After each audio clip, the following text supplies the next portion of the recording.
Come on. Hello and welcome to the Top 4 podcast, live and in stereo and in studio.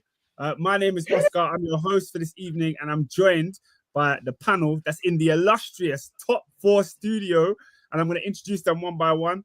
First things first, we've got our resident Manchester United fan, Robinho, in the building. What are you saying? Bar humbug to you all. This has been an awful week, but my ideas come to life. We're in the studio, lads. So I'm loving this. Let's go. All right, guys. I wish I was there with you, man. It looks so sick. It looks so sick. Moving on to our resident Arsenal fan, Generous Dave. Talk to me. We've been legging off Palace this whole week. Are you mad, blood? But yeah, we got the injury curse in it. Someone done Juju and Saka. Back to back slappings. And finally, but definitely not least, our resident Liverpool fan in the building, Adrian. Talk to me. So 1974, Queen Bohemian Rhapsody. 2007, Lionel Lewis, Bleed and Love. Wow. 2024, Arne Slot's Liverpool. Christmas #1. Yeah, man. Come on, man. You know what time it is. I don't make the rules. Oh, this is hilarious. Just out of curiosity, who was Christmas #1 in 2023?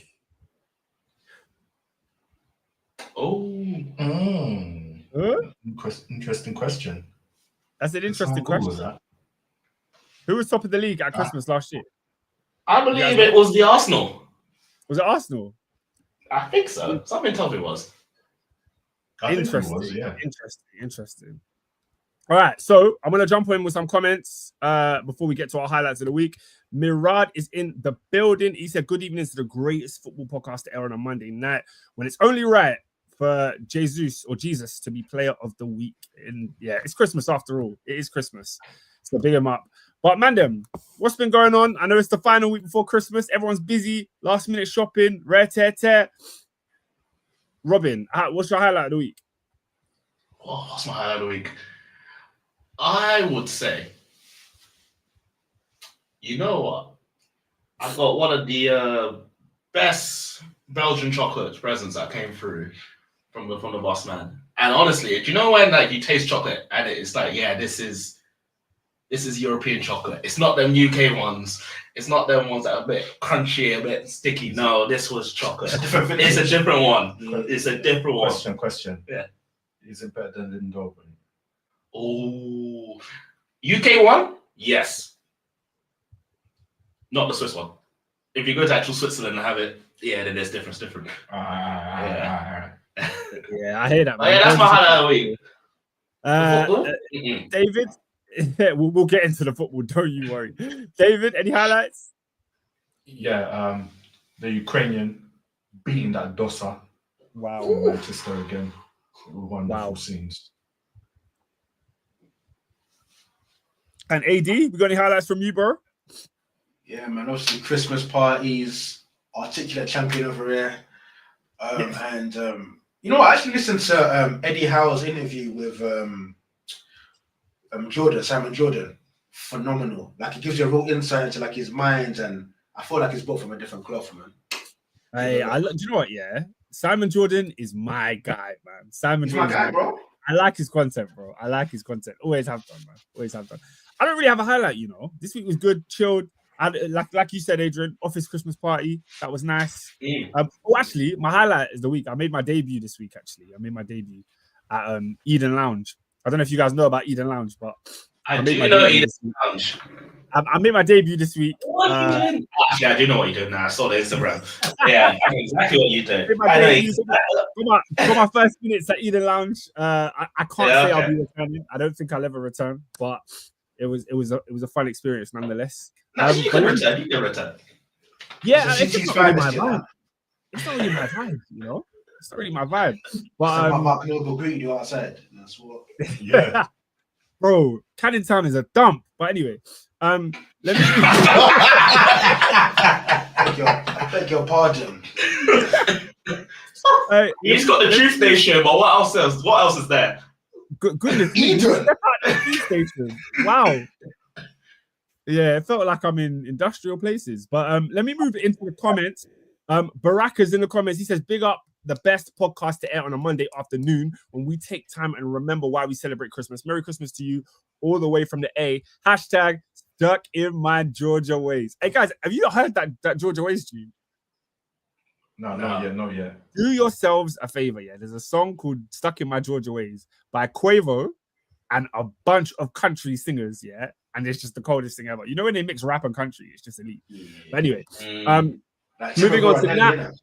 Nat says, question of the day, what's the best indie song? Personally, I love Peter Bjorn and John Young, Folks, OG. Oh, the Young Folks.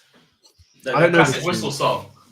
You ever play FIFA 8 or the home base advert? I don't want to whistle because of pick up in the microphone. Oh, no, I don't know it.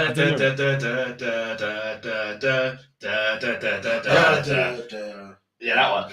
Yeah, I'm not there. I'm not there, but I trust Nat's opinion. Do you guys have a best indie song? Indie song?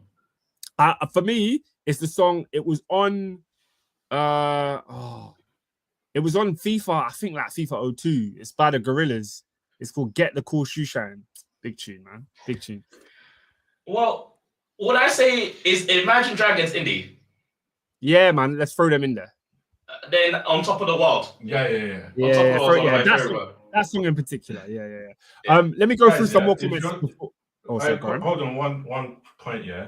If your song is not FIFA, yeah, you shouldn't be doing the Champions League final. What is it? Why The not? pre-show. Do you know Liverpool? Was it Liverpool Tottenham? Where Imagine Dragons, it slapped. Everyone knows the song. Didn't they have like on Alicia Keys? Nah, man, ban that, bro. I didn't listen to Joe Lupa for like 3 years, you know. Painful memories. Too much. No. I like No Lie as well. I actually like the song. But... Big tune. All right. David says, big up Top 4 podcast. Hope everyone had a blessed weekend. I got 46 points on FPL. Hope this weekend is a blessing for everyone. Salah saved me. Listen. Yeah. I know, 24. Guys, I'm giving up on FPL. I'm done. Yeah, I'm close. I'm done. Who else is in there? Nat says Simon Jordan is a howler because he has 2 first names. I mean, that's a bit of a harsh one. It's not the worst thing about him. Yeah, for sure. No, I actually like the guy. So, okay, a really good question. Obviously, you man are live in the studio. Mirad wants to know, is this the new format going forward? This is a demo. It's a pilot. It's a pilot. Guys, It's a Christmas special. Guys, when the Christmas period happens, managers play games thick and fast. They have to try out new formations. We're seeing this new formation. If it works well, you guys tell us. If this is better for you, then who knows? Maybe next time I'll be in the studio and there'll be no one at home. Who knows? Yeah. So if you guys like the setup, at least us online. Some other people decided to jet off and just not be here. Oh yeah. So, I mean, come on, that's a bit harsh. If you're wondering where Peter is on holiday, a well-deserved holiday. He works very hard. We all have our holidays, guys. We all have our holidays. But he went here for the breakthrough. Allow my man. And listen, these men in the studio and Oscar at home. Yeah, I know. Someone has to control StreamYard from home, but next time I'll be in the studio. Don't worry. Endo says, another successful away day for me. The limbs at the away end yesterday was lit. I'm going West Ham on Sunday too. I can't lie, guys. Endo's experience of away days has been elite, bro. He's just seeing goals.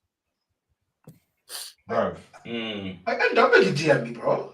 I'm trying to get involved. Yeah. Endo, you need to hit man up. Baraka says FIFA soundtracks don't slap like they used to. I don't know, man. I don't know. I don't really play FIFA anymore, so I can't really speak. FIFA as a whole, yeah, is fake. Too many men going scoring stupid goals, bro.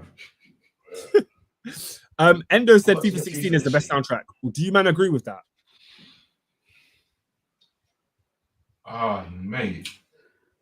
I don't think anything beats 12. But, Robin, I love you. Oh, wait, it's up there, you know. Robin, 8 and 12. Guys, 12 is the answer. 12 is correct. Guys, I have 12 I have 12, the whole playlist downloaded on Spotify. I never remove it from my Spotify because there might be one day when I need to hear White Picket Fences or one of them stupid songs. Yeah, it's brilliant. You know about the Colours remix, innit? Yeah. Big team. And then Endo is asking, do any of us play EA 25 on PS5? He wants to add you, man. Nope. Not yet. All Endo that fake also says, shooting from outside the box, bro. Nah.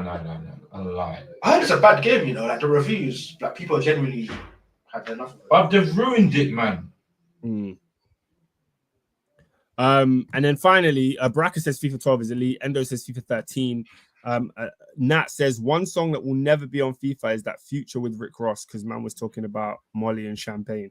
Yeah, man, I remember. Big up Monster TFC says one man on the panel is a notorious snowman. Relax. What's going on, people?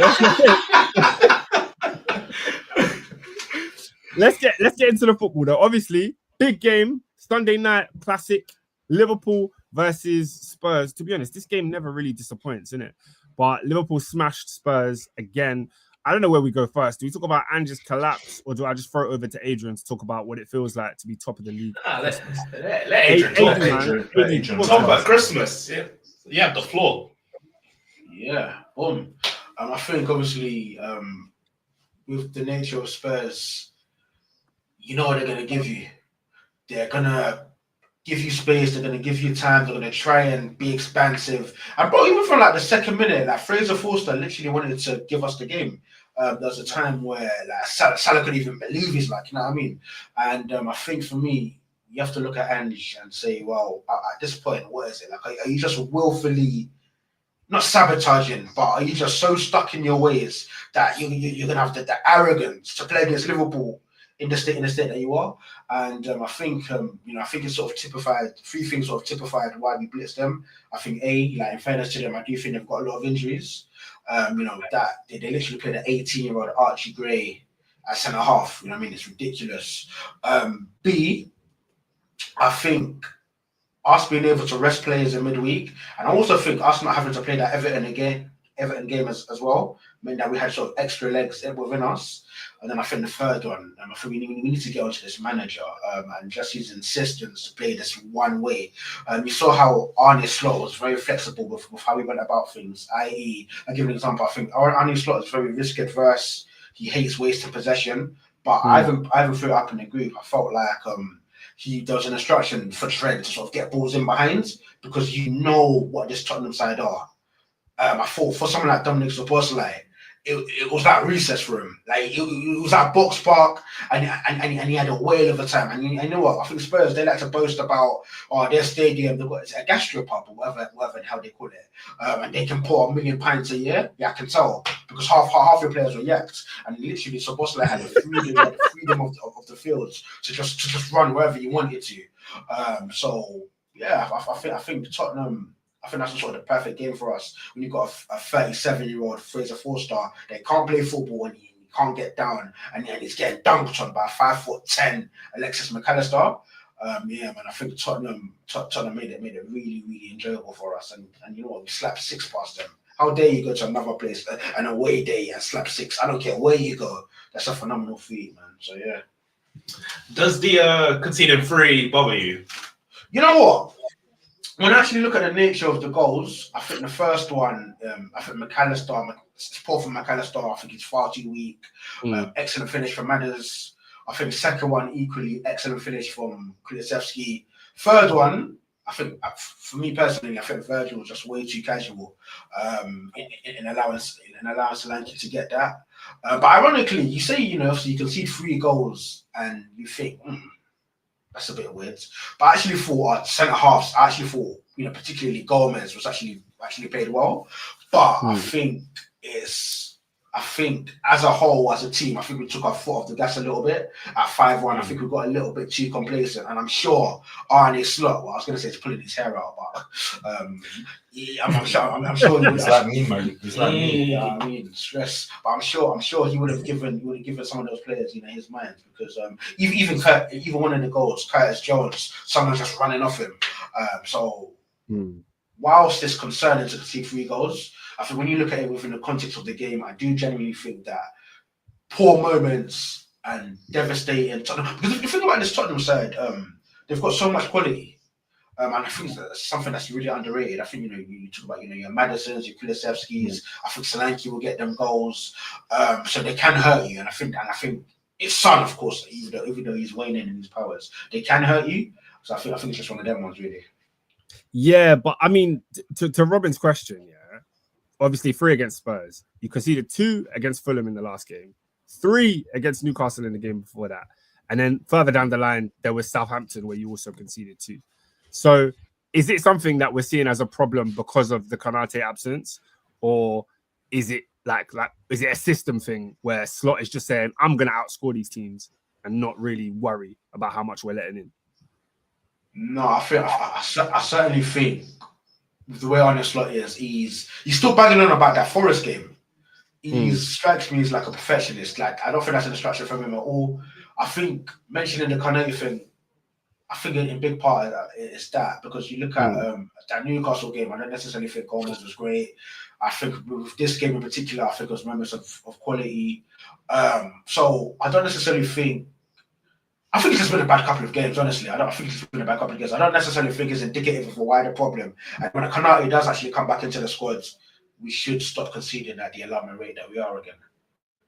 Okay. But yeah, you're right. 3 at Newcastle, 3 at Spurs, 2 against Fulham as well to beat. So yeah.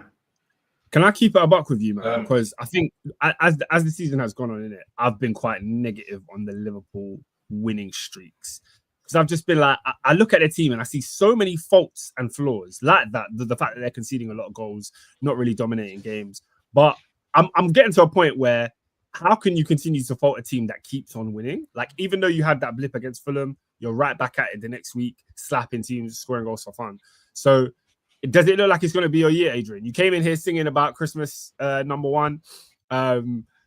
Obviously, the team's chasing you. Chelsea drop points as well. You've got a I think it's 4-point lead now with a game in hand. That's a real margin. Are you confident that you're going to see it out?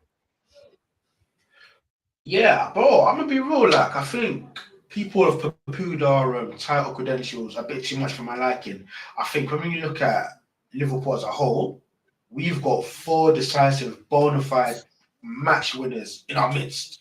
Casually, teams don't have that. 4, you know what I'm saying? And I think, within Salah, within Trent, within Van Dijk, within Alisson, these are 4 players that on any given day can win us a game of football just from the quality alone.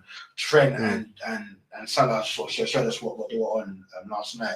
And then I think when you factor in the sort of the supporting cast, where you've got players of quality who've not necessarily proven it yet, but you've got your Gravenbergs and you've got your McAllisters and you've got your Canates, of course. And then you've also got the supporting cast under that I'd probably put Diaz in that group as well. Then you've got like your supporting cast where it's your Gakpos and your Nunez's and your Robertsons, who may not necessarily be at it every single day, but they've got their qualities. They bring what they bring, and you can use them on any given day. And when you throw that all up, in my opinion, that gives you title winning squads. It does, in my opinion. So yeah, I think we'll go in a minute. Bro, if I told you like Liverpool haven't lost since April, what would you tell me? Lost since April. April? What? Is that league? Yeah, Forest. Sorry. I meant to say we've lost 1 game since April. Apologies. Trying to forget wins. Literally, we've lost one game in what? 8 months? David, don't let him get away with these fugazi stats, man. If no one that's to remind him, bro. But he lost his my takeaway from this game is that 1, Trent deserves his money. For the 50k? Bro, that crossing was exquisite. Bro, and I saw that coming. When Diaz made that run, I just knew, bro, that ball was it was inch perfect, I can't lie. But obviously, if Liverpool don't want to pay it, then it is what it is, isn't it? If he wants to go, all the best to him. Liverpool just need to learn how to manage the dull moments in the game. I think McAllister not being serious with his first touch, loses the ball, Maddison. Now, I've got criticism for Van Dijk here. I don't like the way he defends. when there's a mistake being made, I think if he goes out and closes down Maddison, I think he blocks that. Yeah, he kind of gives up. He sort of just gives up and. Nah, guys, let's be No, fair. it's a finish. No, It's a finish. Yeah. I'm just saying, you know, all this business of putting your hand behind your back. Just go block the ball, man. Yeah, but you can't even commit too much and get done. Like they were in shape. It was a horrible mistake. Maddison, where Maddison shot from, he made it look so easy. He just made it look so easy. He just placed it in the corner. He's too good. But for yeah, Tottenham. I don't know why he's there. You think so? I think I don't he's even too think good he's for too good Tottenham. for Tottenham. I don't think he is. Yeah, where would you put him, Robin? I think any of us can take him easily. Nah, I won't take him to Arsenal. like as in, I'll as take in, him on play. he could play for Arsenal. He could play for Chelsea. But Yeah, that's what I'm saying. I'm not saying he's a start 11, but the players easily we've got we're able to improve you. I get that, Robin, but isn't that like you can say that for most, like every team in the league has a player like that. I think he has. But I also think Tottenham is not a ceiling. Yes, I think that's he where I has the disagree. opportunity to go anywhere. That's where I disagree. I think Tottenham is his ceiling. Endo put a comment saying Maddison is too inconsistent. Don't get fooled by the odd highlight moment. I don't necessarily think he's inconsistent, but I think being the star man at Spurs is probably the best he's going to get. I don't know. I just don't know if he'd produce as like a backup player for a better team. I don't know. I don't see it. And I think also what we need to factor in as well is that Spurs aren't performing at their optimum. I think Ange Postecoglou is chronically underperforming at the moment. And I think that's a Spurs side. Like on paper, not necessarily challenging for the league, but certainly knocking it about for top four. So yeah, I think Maddison, someone like a Maddison, should be crucial to that, where Spurs are trying to make that leap and become a consistent top four side, and then eventually at some point start challenging for the league again. Personally. All right. Let me get through some of these comments on the game, and then we'll turn our conversation over to Spurs as it's already headed. David says Salah player of the season, potentially. Mad thing. Mad thing. And then we have to get over to, as Nat calls him, the Girost merchant. Baraka's asking the question: how has Ange not been sacked yet? Monster CFC says Jose, Pot, Conte, and Nuno all got sacked for less. Yeah, guys. Apologies about the backgrounds. Our next door neighbor decided to have a party. What's that? Samba? I don't know. But the room's actually soundproofed, so that's why we're like, how loud are you playing? Nah, to be fair, we can't really hear it. It just sounds like background noise. Okay, cool. What was I saying? Yeah, Spurs. Like, guys, how is Ange Postecoglou still in a job? How? He's not the worst manager out there, and Tottenham are where they're supposed to be at this time. Yeah, I think that the naivety of this manager is he's making a mockery of the Premier League, and he's making, I don't want to say making a mockery of Spurs, because Spurs don't really have aspirations too high anyway. He got them, where did they finish last year? 5th? Yep. Were they 5th? So I can't even say like, oh, he's so bad that he's going to drop Spurs to some crazy level.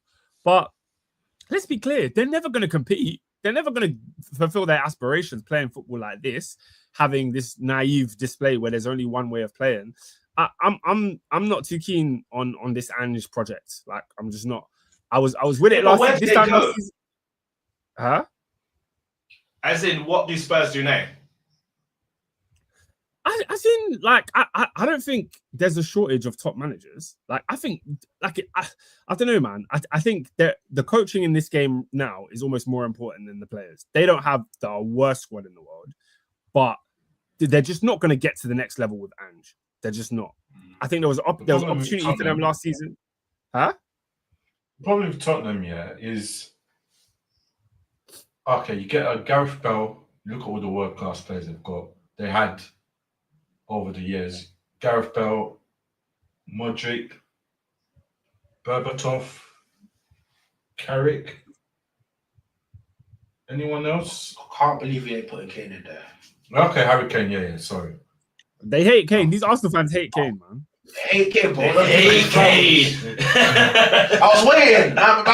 When did Carrick leave? Like 05? I don't. Honestly. But what I'm trying to say is like the building blocks of a great team, they lose them because obviously they don't build around them to go and compete. So I don't know what you do, mate.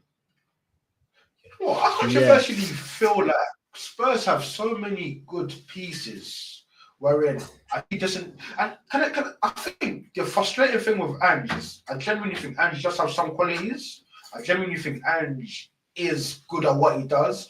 For me, it's just a lack of adaptability because I look at some of those players and I genuinely think that Spurs are a side that should easily be the fourth, can easily say put their marker down. We're the fourth best team in the country, and then gradually, year by year, you get quality. I think if you look at their summer, if you look at their window this summer, they just bought a bunch of sixth formers. Like legit, it was Archie Gray 18, Bergvall 18, Odebear, I think he was 19. Whereas, why don't they go out and actually be a bit ambitious and go to like a Ajax? See what do the Ajax have? Maybe there's a player on the fringes at PSG who maybe could come in and improve their squad. I think the problem with Spurs is I don't think that they bring needle movers. I don't think that Spurs bring players to add to their quality, if that makes sense. I think I can't even think of a player, but let's just say hypothetically, Spurs went out and grabbed Nico Williams. I don't know how wild that sounds. That's probably wild, but just someone like that can actually take them to the next level. And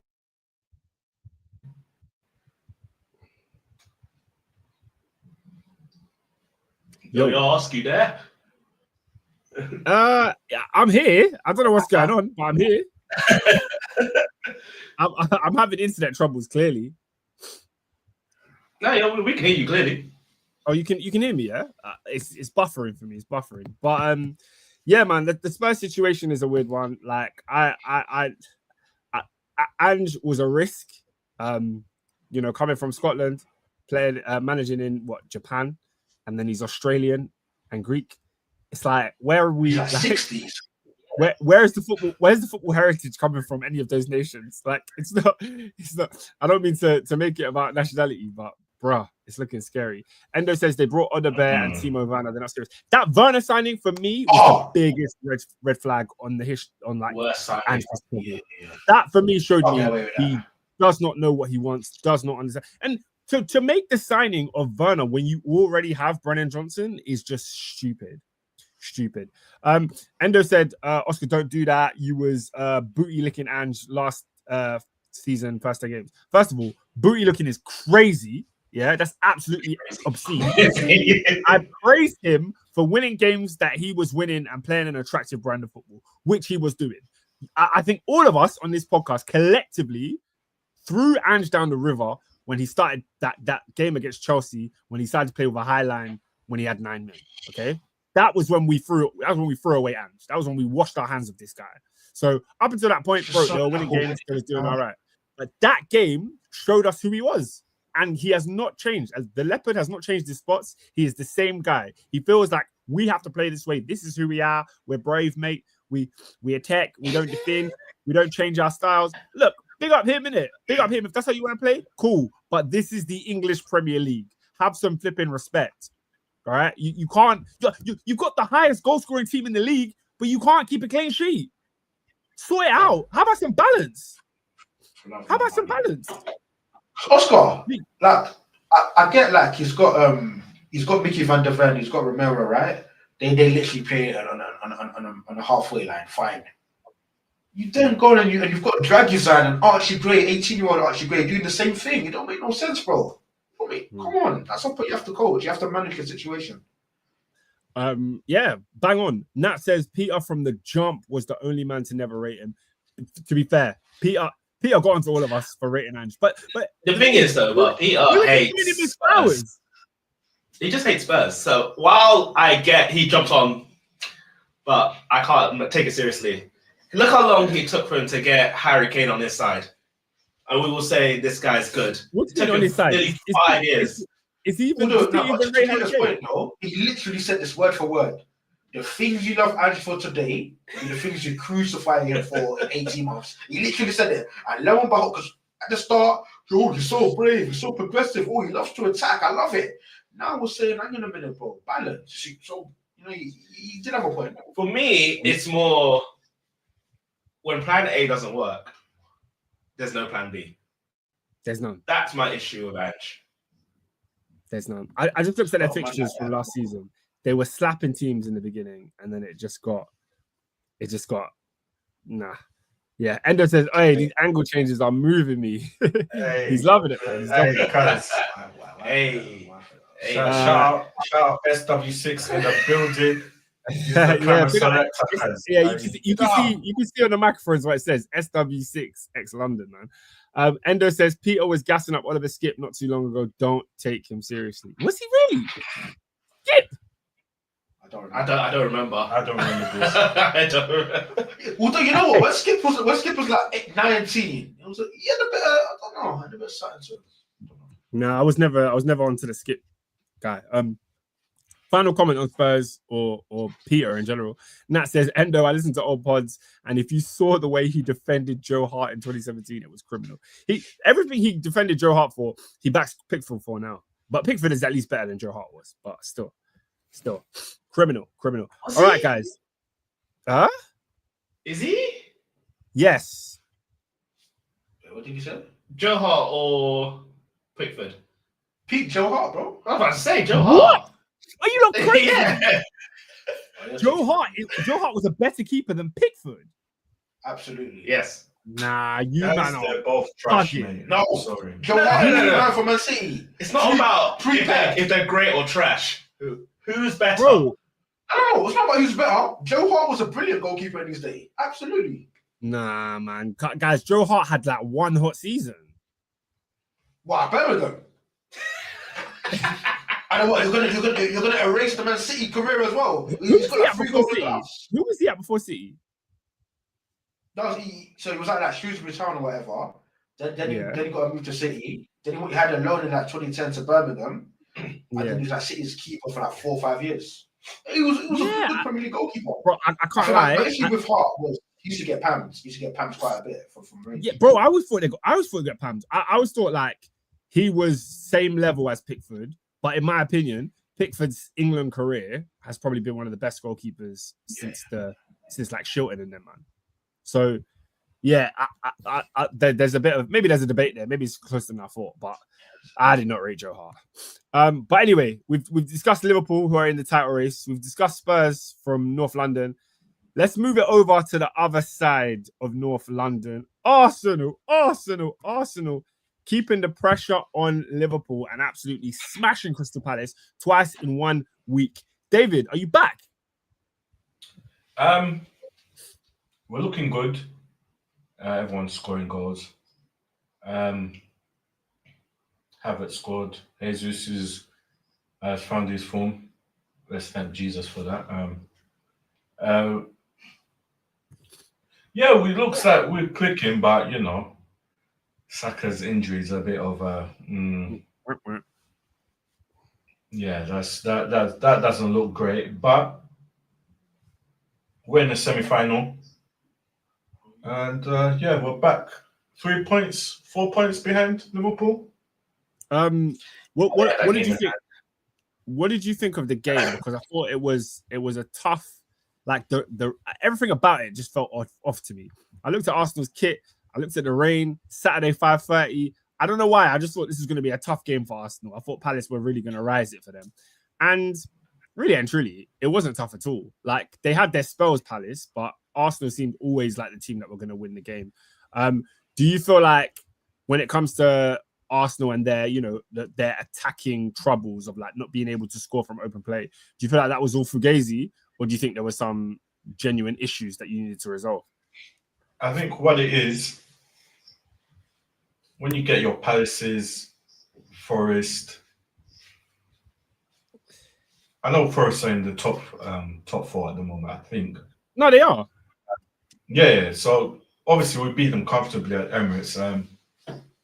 When you get those teams that don't defend properly, like who are just gonna come out and play anyway, I think Arsenal can open those teams up. It's the ones where low block, doubling up on Saka, not letting you, giving Odegaard those spaces to create. That's where we're having our issues. But if the other oppositions is coming out to play, I think Arsenal have no problem. It's just teams who set out to stop us. Our set pieces aren't working. Yeah, I think. Yeah, it's good. It was a good game to, everyone get their confidence back, get their form. Yeah, man. I think I said this on the podcast. Correct me if I'm wrong, but I'm pretty sure there was a podcast where we had where Gabriel Jesus was missing chances in the Champions League, and I said that centre forward position at Arsenal is not solidified. So if he was to score them goals in midweek, he would get a start on the weekend, and that's exactly what happened this week. He bagged a hat trick in midweek, got his start on the weekend, bagged twice, and had a very, very good first half performance. So do you see going forward now, Gabriel Jesus, like, would you start him again in the next game, or would you revert back? Listen, if he can keep this form going, then why not? I don't see. See, with Arsenal's just a mentality thing, like, I've scored a hat trick, I've scored 2 goals on the weekend, and then you go missing for the next 2 months. Like, what the hell, man? You've got to be consistent, mate. Yeah. And even if you're not scoring, please assist. Yeah, I feel you. Yeah, do something to affect the game. I feel you, man. I feel you. But I think we may as well talk about the elephant in the room. The news that came out of the game: Saka came off injured, limped out of Selhurst Park, and the news that's coming out today is that he's out for a minimum of 2 months. It seems like the hammy is gone. Did you not hear this? Did you not know? I thought it was 6 weeks. I thought it was 6 weeks. Oh, okay. Maybe it's 6 weeks. The story that I heard was 8 weeks. The story that I heard. What's Sky Sports saying, bro? I don't follow Sky Sports. I follow Mo Arsenal. Oh, what's he saying? Good source for Arsenal. I follow Mo Arsenal, bro. He has a grade 2 hamstring, out indefinitely. Saka will be out for several weeks, but yeah. So okay, I don't know the exact time, but you like saying 6 weeks. Listen, that sounds like. Doesn't that sound like Kevin De Bruyne's injury that he had at the beginning of the season or last year at some point? It's the same one as De Bruyne. Yeah, that's going to be a while. And what are your thoughts, bro? How are you going to react without Saka? What's the game plan? I don't think Arsenal reacts in the market. I think we have to dip into the window, mate. You have to. And this injury. But will you? This injury has been coming because he has played every single minute. I've never known him to take a break. He's working overtime. So, we got Sterling in it, but he doesn't seem to trust him or play him. So, I don't know, mate. AFC stuff, or another account called AFC Camden. Basically, they're the ones that tweeted the 8 weeks thing, and I got bare retweets. So I thought that was correct. When it comes to Saka, he is by far and away Arsenal's best player. Even as in most effective. People can say Odegaard and that, but when Odegaard was out, like, Saka's been performing better this season. So I think even when people talk about Arsenal set pieces, what he gets criticized for is those deliveries, but he's putting in top class deliveries every single week. That's also coming out of the team from that side. So I don't know, Adrian, I don't know how you feel, but going into this weekend, seeing Arsenal respond, I have always been in the corner of thinking that, if it's not going to be City, it's going to be Arsenal because they are frightening when they get going. But I thought they were going to pick up steam at some point.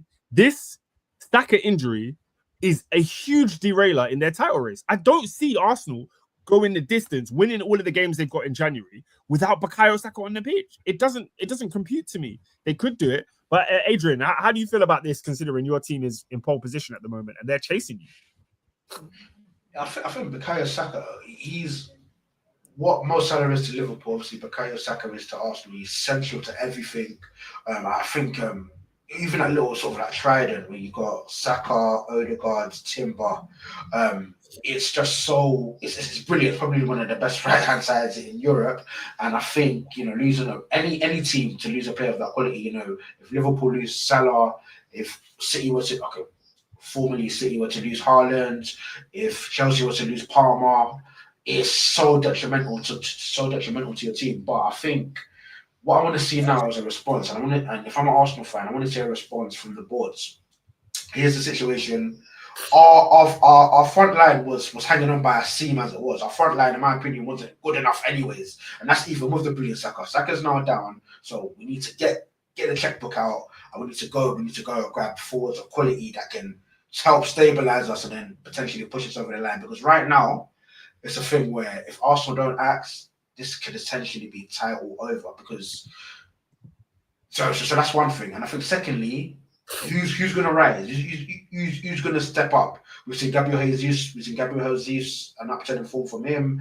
Martinelli did look better on the right wing. So, Trossard has sort of streaks and patches of form. So I think it's a thing where if I'm an Arsenal fan, we go out in that market, we're decisive, we're violent, we act early as well. Don't break the table, bro. He said violent, bro. He said violent. He had to set the table.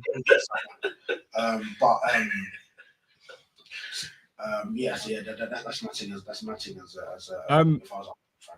We need to go. We need to act, and we need to get quality through the door to replace Saka. And the other man needs to step up because Saka's been doing certain man's jobs for the past 4 or 5 months now. Quality through the door. I want to ask you, man, if you have any suggestions. So before I get to you, I have a little think of who Arsenal could bring in. Endo said Semenyo to Arsenal makes so much sense. Now, you guys know I've been saying Semenyo to Arsenal, that's a deal. I said this in August to you lot in the group chat. Semenyo to Arsenal is a deal that should happen, regardless if Saka was there or not. Now, Saka's gone down. You could argue you need that winger even more, preferably somebody that can play on both sides because, when Saka's back, it seems that left wing is up for grabs as well. Bournemouth want to charge us an arm in their leg, mate. Oh, what? Why would they? Do you know it's because of the lesser teams nowadays? If you want their player, they're gonna charge you. No, but that's come on, just how it is. Guys. This is Arsenal Football Club challenging for a title. If they want to get a top winger, they're gonna have to pay big bucks. And Semenyo is on the cheaper side of any viable candidate. What candidate are you thinking of? If not, Put 50 million on the table. Yeah, 50 million. Like, who is Semenyo? What's he done in this game to be charging higher than that? Because if you're a serious club, you're going for the flipping Liaos. You're trying to lure someone like Rodrigo away from Real Madrid. You're trying to look like you're looking at the top players and going for them. But these are Champions League caliber players. You're not going to get Champions League caliber player. You go for somebody that plays in the bottom half of the Premier League, Semenyo. You slap the money. If not, my thing. I've always been Callum Hudson-Odoi. Slap the money. You guys go and get a player. Go and get a player. Okay, Semenyo. Is it Semenyo or Semenyo? Semenyo. Him. Kudos. Who else would I? West Ham will charge you a lot. Go, bro.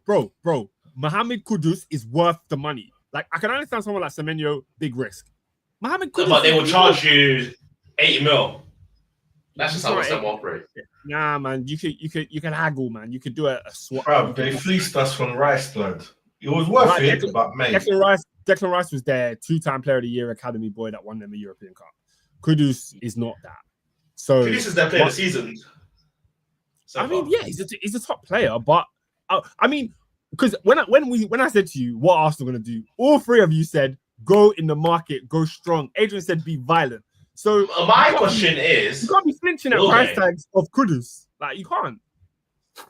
Let's just hypothetically say that they will, just due to the nature of the situation, and let's just say hypothetically they do get priced out. I'm so sorry. There's under no circumstances can Arsenal not leave this transfer window without an attacker.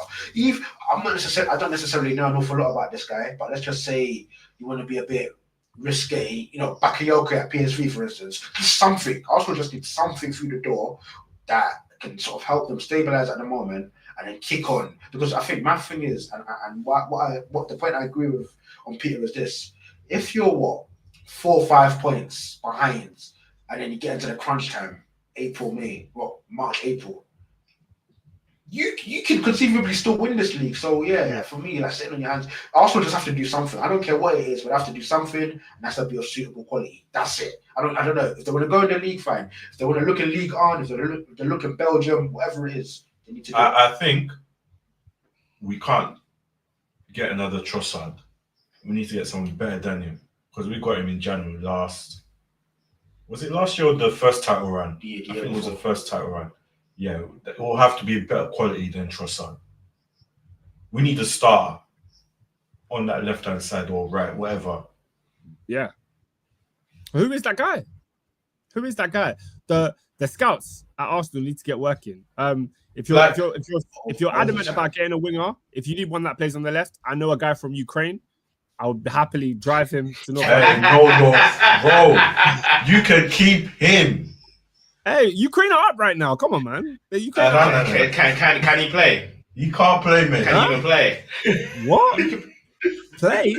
Nah, I don't know about that. He's bad. I don't know about play, but you can sign him. I don't know about play. He's a member. He's on the books. You know what I mean? Get him on the books. I think do you know what we need?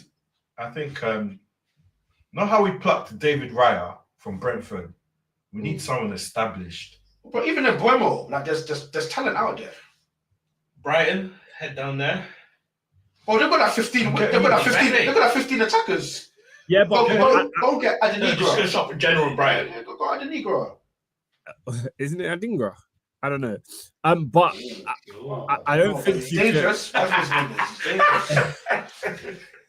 Cote d'Ivoire. Look, either way, I think you decide where you're going this window. You decide how serious you want to be. Obviously, Saka's your best player. You're struggling for wingers as it is with Saka there. If this club does not go in the market and sign a top winger, it lets us know what their ambitions are for the season, I think. It lets us know that you're happy with finishing second, third, and competing for top 4. And in a year where City have had a dip, it would be a real shame if Arsenal don't put up a serious title charge, in my opinion. No, they've had a stinker. Big stinker. I was going to say, to Arsenal's point, let's have it right. If Arsenal don't win this league, because let's just say City are out. If Arsenal don't win this league, it's a howler. You've been on City's coattails for 2 years. You get 89 points last season. You're hoping, you're begging, you're on your knees for a fall off. City have, let's not forget into it, City have won in their last how many games? And you're third. Oh, now, Oscar, I want to make a point here. Yeah. Go on. If Ange Slot, comes in and win this league, I'll still be angry, but fine. If Maresca somehow wins this league, where was he last year, Oscar? Leicester. Leicester, the championship. In the he needs to go. I'm gonna be real. I think the feeling should be. The same for both, in my opinion. Yeah, I can allow my man coming from the Dutch league, not from Why the would you allow Championship in the same country. What the? No. Arne Slot with his bold head just walks into the league, and it's gonna come and win. But Arteta has spent like 750 million quid. We're in phase 5 or whatever. It's got more phases than freaking Leggy. And Arne Slot is just going to waltz in, not sign a starting player and win the league. I can't lie to you. This is Arsenal's year. If it's not This is City, actually Arsenal's Arsenal, year. bro. The fact that City have collapsed the way they have, it has to be Arsenal's year. And what Arsenal is struggling with is taking advantage at the easy games, I would say this time. You're there in the big games, you're slapping people there, but the games that you are supposed to win, you're drawing. The whole Everton situation. I said that's going to come back and bite you. And when it comes to the end of the league, you'll be sitting here, 2 points back? And you'll be like, what game? Don't talk to me. We need to talk to Mr. Majuzzi. But guys, I think it's above Arteta. This idea that if Arsenal don't win the league, it's Arteta out. To me, it's crazy. I would never, if I was an Arsenal fan, guys, I would never be Arteta out. No, as in not for a while anyway. I think it's on the board. We're sat here saying they need to go big in January, and all of us deep down know. Do you know what it is? They're not going to, Robin. You know they're not. No, but do you know what it is with Arteta? What more can he do? That's what I'll be questioning. Not that he's a bad coach. He's proved that completely wrong, and he's done very well. But what I feel like he's reaching his ceiling, Robin, that's and I don't nonsense. think he can do any more. Robin, that's nonsense. Can I tell you why? So if he doesn't win in leagues this season, is he going to win the leagues next season? Yeah, but it's not. What he's proven is that he can go in a league season and get you the 86 points, the 84 points that he's done in the last 2 seasons, right? He's got those big 80 numbers, yeah? And the only reason he hasn't won the league is because Pep Guardiola is a freak and their teams are getting 90, yeah? So, bro, did I say 88? Bro, according to Endo, he's got 89 points. No, it was 89. It was 89.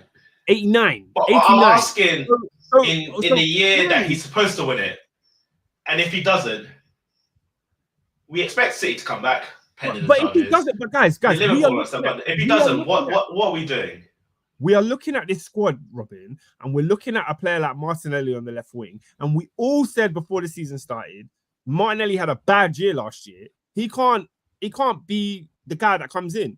Yeah, we all looked at their striker situation. Havertz, Jesus, they need a big money centre forward. Like the things are in front of us that are more glaring to me than Arteta's management. Yes, they've dropped a few points this year. I'm not saying Arteta out. He can start next season. Yeah. What I am saying is, if you can't capitalize when it's a perfect opportunity, when will you? I hate that. I think that's a very valid point. I think my team football management is this. If I can't see a conceivable world where you get us over the line, pack your bags and leave. If I'm an Arsenal fan, don't get me wrong, this season will be a bit of disappointment.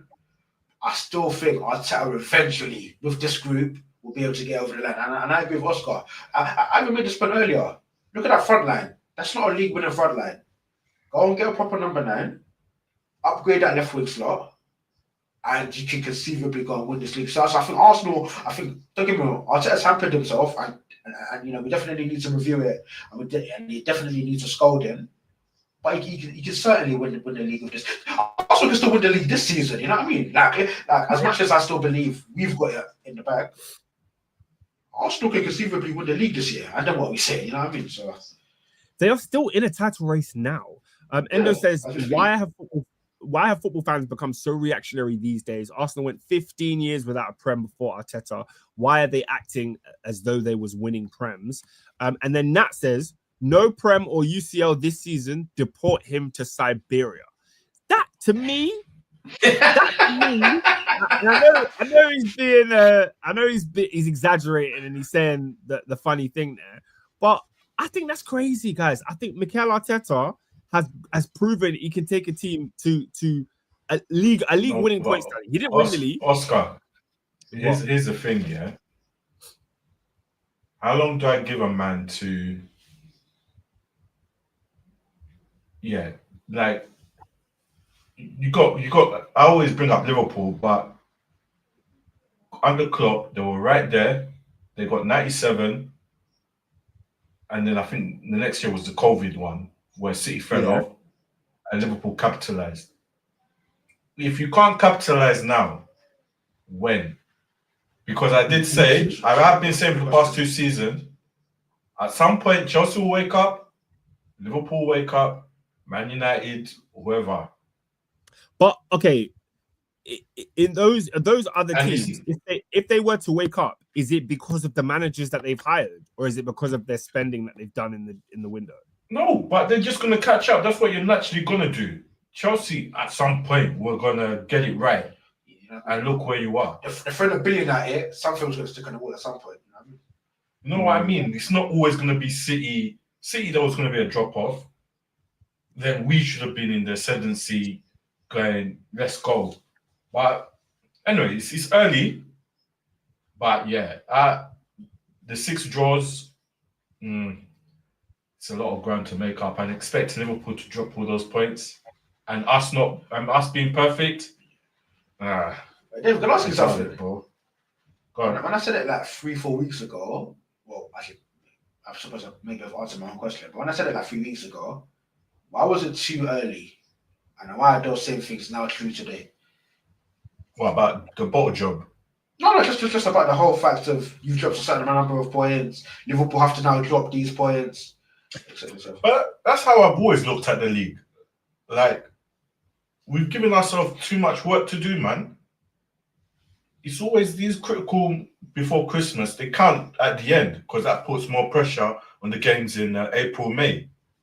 Because we've dropped the 2-0 at West Ham last year. What else? Losing to Fulham. All the games count, man.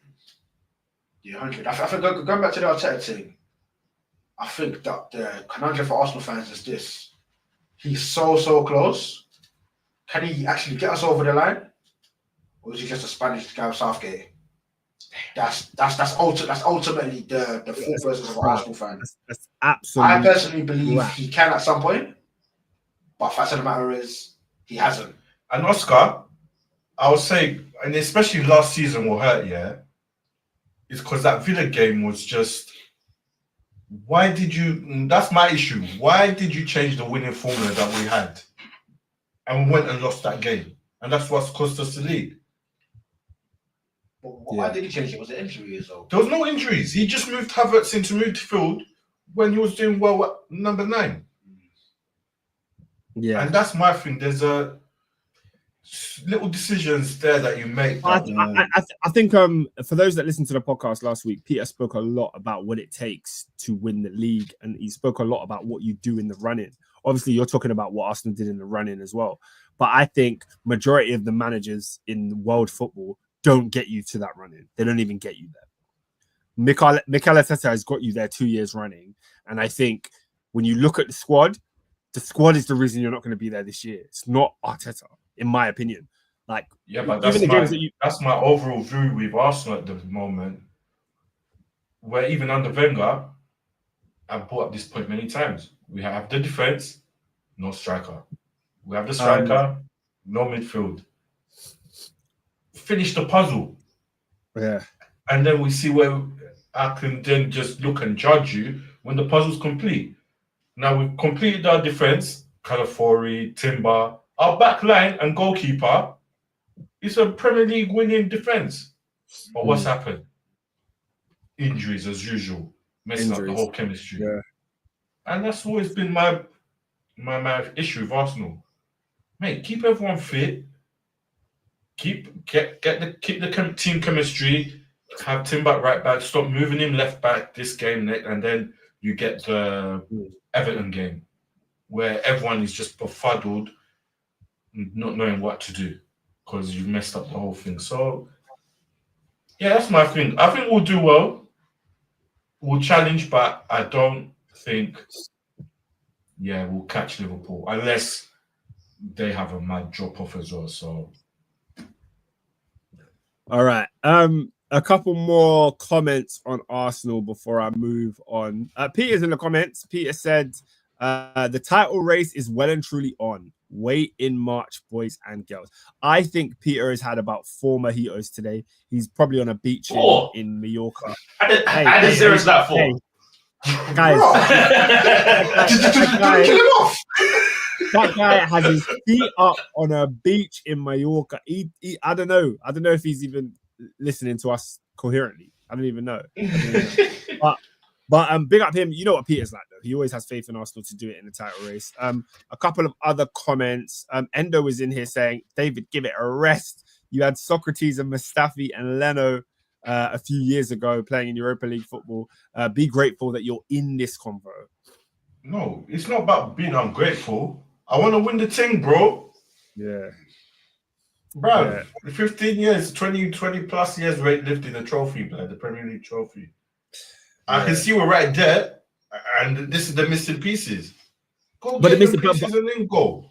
But I think the point is the missing pieces are not. It's not the manager. It's the squad. It's not the manager. But sometimes you have to question: can the manager get the pieces? I mean, it's not his job to buy the players. Yeah, bro, these managers are not buying players this day and age. They're not. There's no Alex Ferguson here that. But even was he buying players? So, like, I don't see it as him. I'm sure he has a big say on how small the squad is, and I think that's on him. But somebody above him needs to step in and say, "Yo, you guys need a winger. You need a striker. Let's go out and buy So this. I've got an example for you. Yeah, what was the point of the Raheem Sterling transfer? Shocking, absolutely shocking business. I couldn't believe No, I Arsenal think- were taking him off our hand. I don't know what it was. I think something went down for Arsenal. I think Arsenal had a prime target, a top quality attacker. They wanted to bring through the door. It flopped, and they got Raheem Sterling on a bargain basement team. Because I'm sitting there, was it like last week or so? I was thinking, remember that you signed on the last day of the window. Arteta doesn't even rate the guy. Why was he signed? So I feel like Arsenal wanted something they couldn't get, and have just settled for Raheem because he's offered nothing in the league anyway. He's offered nothing. So I don't know what you might think about that. If I'm maybe a conspiracy theorist or maybe Arsenal. No, he was a dud. He was a dud, and Chelsea fans told you he was a dud, and nobody listened. They said, "Oh, sure." Peter came on his podcast and says, your club ruins everybody." But when a player goes to Arsenal, can't get a game, it's no longer the club's fault. Murad says, 22-23, we found ourselves in a title race whilst going for top 4. 23-24, we competed for the title and was in the race until the last day. And 24-25, I expect to win it. Murad has said he expects to win the league every single year. So I didn't expect that to change from you, my guy. I didn't really. But Endo says, Oscar, I genuinely thought Arteta was a scrub of a manager 3 years ago. I thought he was the Spanish Lampard, but he's the real deal. Arsenal should stick by him by any means. He also mentions Martinelli having a cameo on the right on Sunday, and apparently he looked good. I saw that. He put in a few nice crosses on the right. Maybe that's a shift for him. I do think wingers should alternate. But we'll see, man. We'll see. Should we move on from Arsenal? You guys got any more? Just on the winger alternative point, I think Martinelli's just been crap. He has. Saka, let Saka cook on the left, go sort out. Sorry, let Saka cook on the right, go sort out the left. Have a nice day. Because that ball, the way Odegaard, Timber, Saka link up is beautiful. I wouldn't want to disrupt that just to get 6 or 7 out of 10 from Martinelli, personally. No, but Saka's not here. All right, okay. So yeah, for the time being, you can play him there for the time being, sure, but longer term, then they need to start the left. Do we have any comments on Crystal Palace? No. Nope. This is a technical podcast, man. They were tired, didn't they? They tried to make it to a semi-final, and then they got yeah, man. They go again next year. I think Palace will stay up. I'm not too worried about them. I think probably they get rid of Glasner at the end of the season though, because it's not worked out. What are you saying back to Brexit ball? Yeah, man. They got to get an English guy in next. You know how the cycle goes. That Foreign English. Nat says Glasner wears. Actually, do you know who they go for? Who? Moise. Moise at Crystal Palace? Unless he's retired. It's just a whole mesh, isn't it? Of course. I should have thought about it for the summer. I'm sure you did. Guys, where should we go next? Should we go to Manchester or should we go to West London? I think so. Huh? I give mice infested, the mice walls leaking, interview room, Old Trafford. United. Manchester United. Bournemouth 3. Robinho, talk to me. So let's talk about this. We have 60% possession, about 20 shots on target. No, not 20 shots on target. 20 shots, 8, 9 on target. Over the last 2 games alone, our expected goals were 6 versus 2. Bruno Fernandes can't finish for hell or high water. Our defense forgets to defend. Set pieces are missing. What else can I go on about this club? There's mice at the club. Mice. So the water is leaking. The press room is leaking. And everyone is losing their mind. So, but I will say this. There is a difference between how we're playing with Ten Hag and how we're playing with Ruben Amorim. There's a structure, there's a plan, but the players can't play. Honestly, we're trying to rely on a right winger that's having to play right wing back, right wing, and a number 10 in Ahmad. Harry Maguire, lovely guy, but we need to see you later. Get him in the bin, man. It is absolutely awful. And do you know what it is about Maguire? Because he'll have those 3-4 games where he's playing well, no one will say anything, and then do you know what happens? People notice. They say, Maguire's doing well. The next game, absolute shocker. I don't know what's going on with Lissandro because this year he's not been as good as the last few. Let's park. We can park. I don't know what it is. I don't know if it's just post-injury, but it's now noticeable that I'm like, come on, you are our defender of the season for the last 2 seasons, and you're not old to say that legs are gone, but you're not defending right, and it's not a new system for you because you played this also for Argentina, so it's just like, what's going on? Euro's young, but he's coming back from injury, so this says here that De Ligt is doing his job, and with the left wing backs, the less is said about Delo, the better. So it's ultimately, we've got 1 or 2 that can fit this system. The rest of them, let's talk about them. You saying about Saka being out for 6 to 8 weeks. Mason Mount out again, 10 to 12 weeks. Get rid. It's a waste of money. Hey. Joshua Xerxes, I've had enough. Trash. Get rid. Rasmus Højlund, you are on your last legs. Whoa. I'm about to get rid of you. Whoa. Højlund's on his last legs, but Xerxes already get out? Højlund is on his last leg.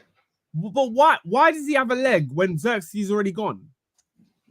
They're not good. Because man. they're not good enough. They're not good, man. Yeah, but okay, Xerxes just got in the door. Højlund's had a year. Yeah, but you could be getting in the door and be trash. so what's going on here? That's a fair point. So ultimately speaking, in my mind, we have to spend. Does it start in January? I don't know. Does anybody want to come in January? I don't know, but we have to get something right. The priority points is the left wing back, the midfield, and I shouldn't be saying number 9, but if we can, possibly. But yeah, it's going to take a whole surgery to get this team going. And what I'm Amorim is that he's actually trying. He's actually trying to get these players to do things left, right, centre. Yep. And there is play. When we're playing against Bournemouth, other than the goal, so it was a 2-minute behind between, it was actually decent play from us, but we just couldn't finish. When we played against Tottenham, that was a merry-go-round. Another set-piece winner, Son scoring from a corner. That's another person needs to go. That number 1, the Turkish brother, out. He got his one chance, and I was like, nah, you're not ready. Bring back Sergio Romero. That was the best number 2 we've had in the last 10 years, and I'm ready to bring him back. Don't know where he is, don't know what he's doing, but brother, but yeah, it's just one of those ones that Man United's a mess, but I can see something. Yeah. It won't happen this season, but it's just something where he needs to sort out. You know what this is? This is why you don't sign. You shouldn't have signed Ten Hag to that contract, because now you've just gone and topped up on trash, and now look, the new manager has to try and clean this up. Topped up on trash. I was disappointed. I was disappointed in Ahmad. Diallo. He tried to play hero ball this game, so just creating chances for others instead of trying to finish off chances yourself. Maguire, that third goal, I don't know why you're trying to play offside when the guy is right in front of you. Like, he can't be offside. Why your hands in the air? It's time to go in the bin. If you give him another contract, that's a red card for Ineos. all Man United fans should riot, descend to Old Trafford and get these men out because they have no clue what they're doing. Yeah, man, United are just. Do you know who else needs to go? Bruno Fernandes. Oh, He needs to go. Robin, you make me sick, yeah, because I captained Bruno Fernandes on fantasy. Why did I make you sick? I don't know. That was your choice, not mine. So why are you looking at me for your sufferings? Get rid. That's your problem. Because of the shirt on your chest and the shirt behind you, both of them. Yes. That club just it's such a shocking sight. It's a fact. Well, I've seen the devil with 8K. He looks mad, you know. 8K. It's so prominent. This close to Christmas. I kid you not. I'll tell you a story. A quick one. One person at my workplace got this little fan a present. He handed him it, and he said, "What is this?" He said, "It's the live bird." Guys, guess what it was? A red devil. No, it was a pink flamingo. What? A pink flamingo. As a and he said, "This is the live bird." Right. On the Liverpool. Yeah. Oh, snap. So I'll just slap it out of his hand. But yeah. Damn, that's disrespectful. I'll be honest. But yeah, ultimately, there's not much to say about Manchester United. Like, I can see what happens to it. Whoa! There's a lot to say. Players let us down. If you just let me go, there's a lot to say. No. I obviously didn't expect Amorim to have the greatest season, but I can't lie. I can't say I expected it to be this bad. I did think that he would, install some sort of a coherence in the team where they just look solid or at least hard to beat. I did not anticipate a 3-0 Bournemouth smashing. I know a lot of people did. I know Ernest did. I know many people. I did. Yeah. I'm saying a lot of people did, but I didn't. Maybe I don't watch United enough, clearly. No, you clearly don't, because what you seeing in that team that says it's going to be to Tosca's point, though, just because we expected it, does that make it right? Because I'm a massive Amorim fan. The players are garbage. No. Right. To lose 3-0 home to Bournemouth. We did it last year. What says that's going to happen again this year? At some point, your new manager needs to come in and install some sort of solidity, be a little bit harder to break. Because quite frankly, right now, what's the difference between this side and the Ten Hag side? The only difference is you got three at the back now. That's the only difference. So the difference here, and I will say this, with the main thing that's losing us right now is set pieces. They got the 2 set pieces from the corner and a penalty. The first time we've beaten an open goal in a while was that one. And the last time we scored was when Amorim, when it was versus Ipswich Town. Yeah. The last time, those are the teams we've conceded between open play. The rest of them have been set pieces. They've scored 9 set pieces against us in the last few games. That's how we're losing it. So that's something that needs to be worked on. No, whoever the set piece coach is needs to get rid. I agree. But in terms of open play, we have improved in possession. We have improved in control. But this is when I'm saying you have to look at the players and actually assess them for what they are. They aren't good enough to play the system. Yeah. And that's the truth. Nah, I'm sorry. No, I'm not having it. This is basically Ange. This is basically Ange what you're saying. You're saying that there's a system, we're gonna play one way, regardless of the players we have, and it's not my responsibility to fix the system because my players ain't good enough. But no, that's why I disagree, because Aaron has been calling them trash left, right, and centre. So what if they're trash? Pardon? So what if they're trash? If you're trash, you get rid. It's just we can't get rid of them now. I'm sorry. You can't. You guys can't tell me. No, we can't be doing this, because it can't be one pod 1 week they're not coachable, and the next week we're saying, "Oh, you need to coach them." Oscar's never told you. Oscar's never told you they're not coachable. Oscar's never said that. When I look at these players are not coachable. Who said that? I'm looking at everyone on the panel. No. I remember saying that. Put a name on it, Robin. Right. Peter said it. I said it. You have said it. You even said every week these players are trash.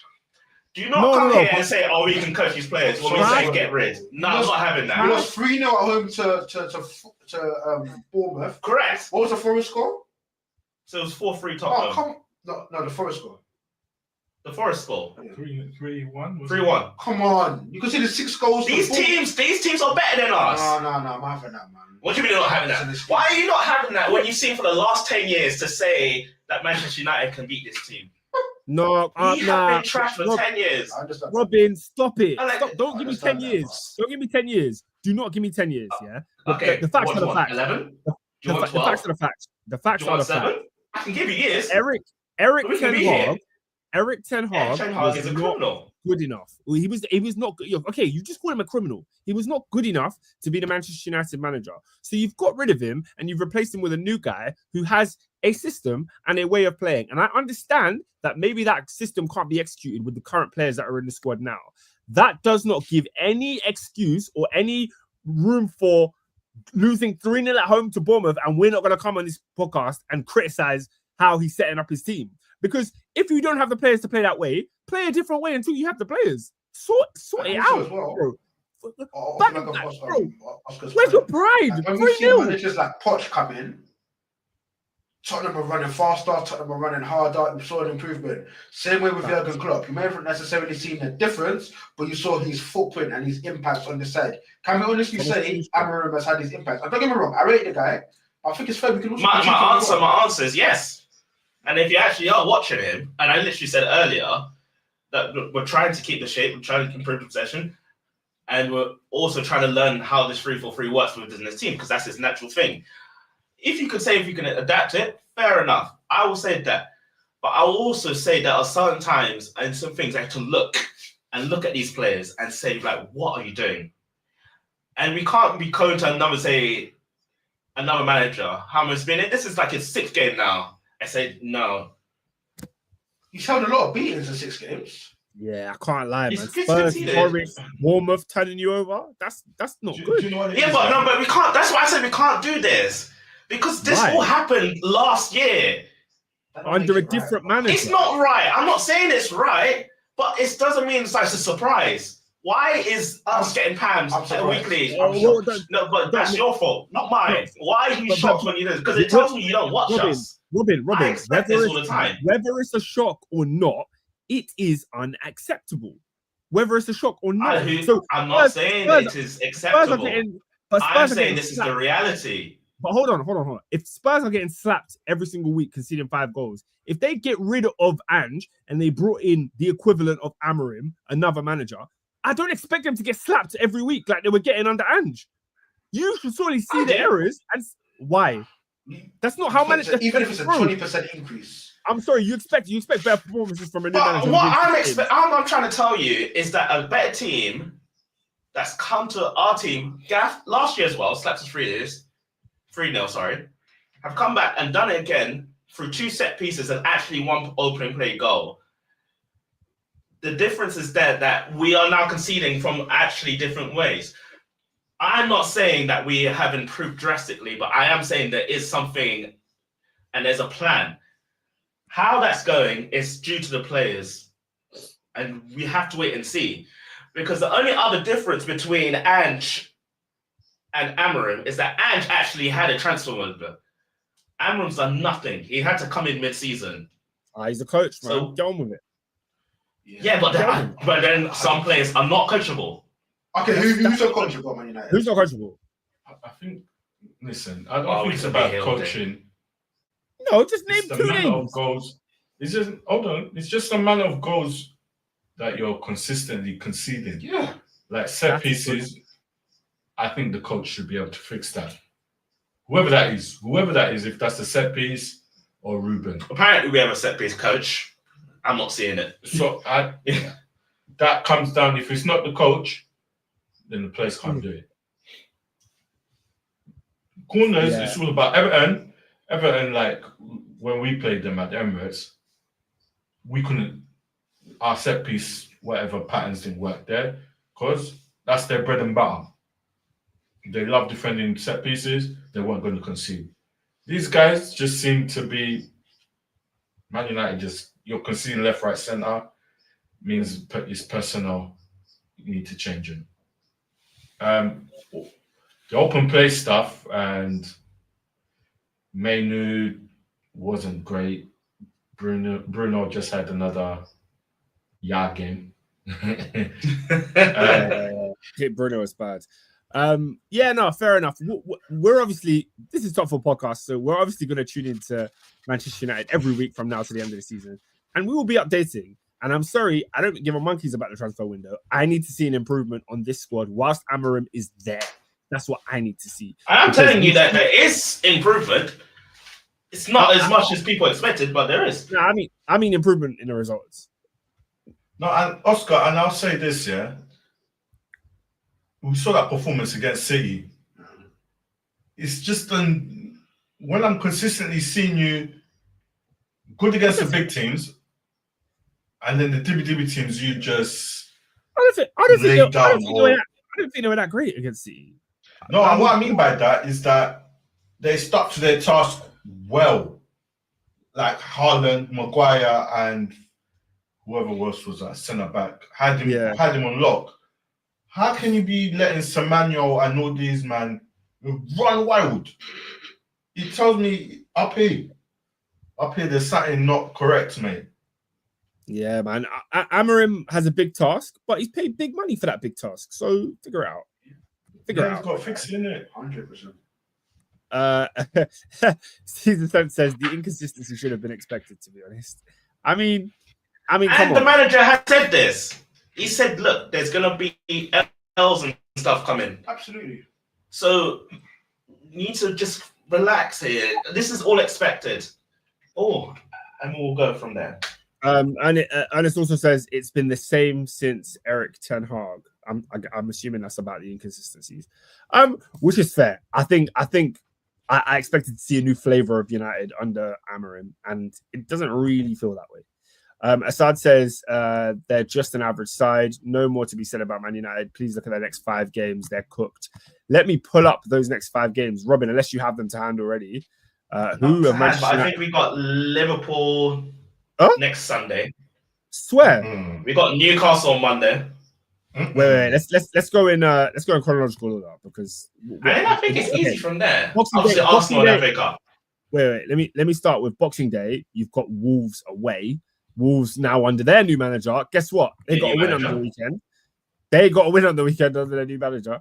An emphatic win, shall I say? Then you've got Newcastle at home. They're going to give you a tough time. Liverpool away is going to be another tough game before we get into the FA Cup game.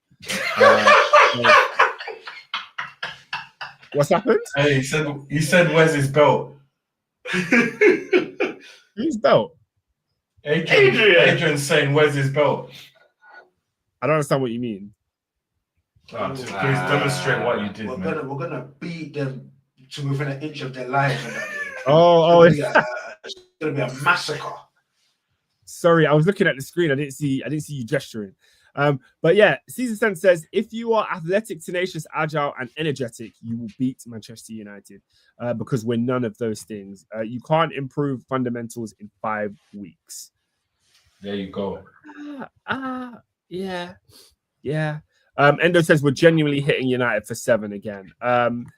Is there any more to discuss on this, or shall we just wait? Yeah, let's move on to the Goodison. Chelsea. Ladies and gentlemen, Chelsea's little horses drop points away at Goodison Park. We went 5 wins in a row, hoping to make it 6, but we didn't, unfortunately. Guys, are you guys gonna ask me for in the title race again, or can I be clear and talk about little horse? No, Chelsea are there. I mean, look, this is what is to be expected. Goodison Park is a hard ground to go to. There were serious gale force winds. Apparently, people in Merseyside were saying that the winds were worse than the Liverpool game. But we always have to move fixtures for our darlings, Liverpool. So our boys had to play on. They carried on, were doing what they had to do. But yeah, no, it was a really poor showing from Chelsea. I have to be honest. A lot of our game plan didn't really come off. We didn't really break down Everton. Only had a few shots on target. I remember last week I was going back and forth with Peter about shots on target. Arsenal had 5 in their home game. Chelsea had 5 in their away game. And I'm sat here telling you, we did not create niche. Like we were really, really poor. We had one good chance in the first half that fell to Nicholas Jackson, which he has to take. Like we're at a point where if you look at Chelsea's transfer targets in the summer, yeah, similar how we were looking at Arsenal's targets, Chelsea were heavily linked to John Duran. We put a bid in, we got here we go, it was accepted, right? Chelsea messed it up. Same thing with the kid from Porto, Samu Omoridion. I think that's how you pronounce his name. Yeah, so we were linked with two like goal-scoring strikers that could provide like some sort of competition with Nicholas Jackson. And I think all of us had in the back of our minds these moments where there were games where you're not going to get many chances. It's going to be tough away from home, Goodison Park, and you need someone who's just going to bang. Jackson didn't turn up with that today. But let's be clear, it was a tough game. We all really flopped. Like we all really flopped. It didn't really show of the form that we've had in recent weeks. You know what I mean? We were poor. It was cold. It was damp. Our game plan just didn't work. I don't know if any of you lot saw the game and had any questions on it, but I'll begin to talk about some of the performances after I let you guys talk. Jackson hitting the post. Those are the games like, yeah, you got to take your chances, in it. Yeah. You could have considered a few, but Sanchez was good. So Yeah, it's not pretty much the same. In fairness, I give him a lot of stick, so I have to give him credit when it's time to. Robert Sanchez was excellent again on the weekend. He was excellent last weekend when we played Brentford. Excellent again this weekend. When we don't require him to do much with his feet, we had the ball. Like Everton didn't press us at all. They allowed us to have the ball with Sanchez. They allowed us to have the ball with the centre backs. Even the midfield, they were like, "Here, have the ball here." Where it became a pressure cooker was around the attackers, right? They didn't let us have the ball with the attackers. They really came and shut us down. So what it meant was Sanchez didn't have to worry about playing out from the back. He just had easy passes. And then we had the trouble in the final third. So there's a comment here which I need to discuss. Assad says, Oscar, we need to discuss Cole Palmer. I'm telling everyone this guy has been stat padding, but no one talks on it because we're winning games. I think this was Cole Palmer's probably worst game in a Chelsea shirt. He was really, really off it. Like I'm talking passes going astray. This guy had about 3 corners. One of them went out for a goal kick. Like it was really, really bad. Like he was just not in the game. It's a weird one because he had our best chance in the game came from him. He crossed the ball into Jackson and you're really hoping Jackson scores. He doesn't. He had another chance where he takes on 2 or 3 players and wins a free kick just outside the edge of the box. And he had some quick feet in that move that meant like Everton didn't know how to handle him. So there's a lot of talk amongst Chelsea fans of like, when Palmer is stinking it up and you need a goal, why is there no substitution? Palmer played 90 minutes. I'm like, guys, as bad as he played, he should have never played 90 minutes. When Chelsea needed a goal, he should have come off and got subbed. But then there's a conversation of, he's your best player. He's the guy that's going to score the most goals. He's the best finisher in the club. Do you keep a player like that on the pitch just in case the ball falls to him in the right areas? Or would you sub him off? I want to ask you guys, what's your opinions on that? Get him off. There's no questions about it. Like, if you're not playing well, come off the pitch. I think that's the age-old question. I think it's one of the ones where it depends on what the player is showing. Yeah. So, for instance, a great player might not necessarily be having a good game, but are they probing? Are they looking threatening? You know, do they just need something to go their way? Yeah. Or sometimes it's just a complete and utter horror show where you just have to hook him. I think Mo Salah against London Forest was an example of that, where he was just bad. He was passing the ball 4 yards behind anyone, and it clearly wasn't going to work for him on that day. We ended up losing the game 1-0. So I think similarly for this Palmer game, sometimes your best players aren't necessarily having the best of games where they're probing, but when they're horrifically bad, sometimes you just got to take them off and hook them. Yeah, I mean, that's what I was going to say. I was going to ask you about Mohamed Salah, because I'm like, look, if you're in a game where it's 0-0, you feel like you could score, Salah's having an absolute stinker. Personally, I'd keep him on. Personally, I would keep Mo Salah on the pitch, like, regardless, because I just think if it falls to him, there's an opportunity there. And I know Cole Palmer is not Mo Salah, so therefore it's not the same boat. But let's be clear. Last season, Cole Palmer scored 22 league goals. That was more than Salah got last season. So he's got 11 already this season. So he's in the vein of like that kind of goal scoring form. He obviously hasn't proven to be as clutch a player, hasn't proven to be a match winner in the like dying embers of a game. So yeah, I understand it, but at the same time, it was a conversation. Assad says, unpopular opinion, I want Felix or Nkunku to start over Cole on Thursday. I genuinely feel like the cold gimmick has got him acting nonchalant these days. Bro, do you know what I hate, guys? Do you know what I hate? When fans start assessing the body language of players, it's my least favorite thing. Look, if he's playing well, he's playing well. If he's playing rubbish, he's playing rubbish. Don't start telling me, this has got to his head. He's now nonchalant. He's doing all this. Guys, Palmer had a stinker. He's going to have much better games in the future. Let's just get over it. Although, you know, a player like Joao Felix being on your bench and not coming on when you need a goal doesn't show much confidence in the player. It doesn't show that. Yeah, Oscar, talk to me. Yeah. Because I was quite scathing in your approach of Joao Felix. For me, that's the player that, obviously, I know he's got obvious ability, I know he's got obvious quality. I don't necessarily see how that translates to a game of football. You haven't necessarily seen him feature an awful lot this season. Do you feel like there's more to come from him, or have you been disappointed in the small bits that you have seen so far? Yeah, I mean, my thing with Felix is that I love watching the guy play. Like, he's such an amazing player. He's the get you off the edge of your seat kind of player. But in terms of like functionality and winning a game, like he kind of plays his own way. He kind of plays by himself. Yeah. Like, he's like a street baller. He doesn't always fit with what the team is trying to do. He started one league game this season. That was against Leicester, and he was very, very good. However, there has been some times I've seen him play in the Conference League. We lost to Newcastle in the League Cup, right? And this is League Cup. Newcastle is a Premier League side, isn't it? Basically, you're basically playing a Premier League team, and he was so bad. Like, he was so bad. He was running into people. He would take on 2 or 3 players and not release the ball. He was just like trying to do everything himself to show that he's this guy.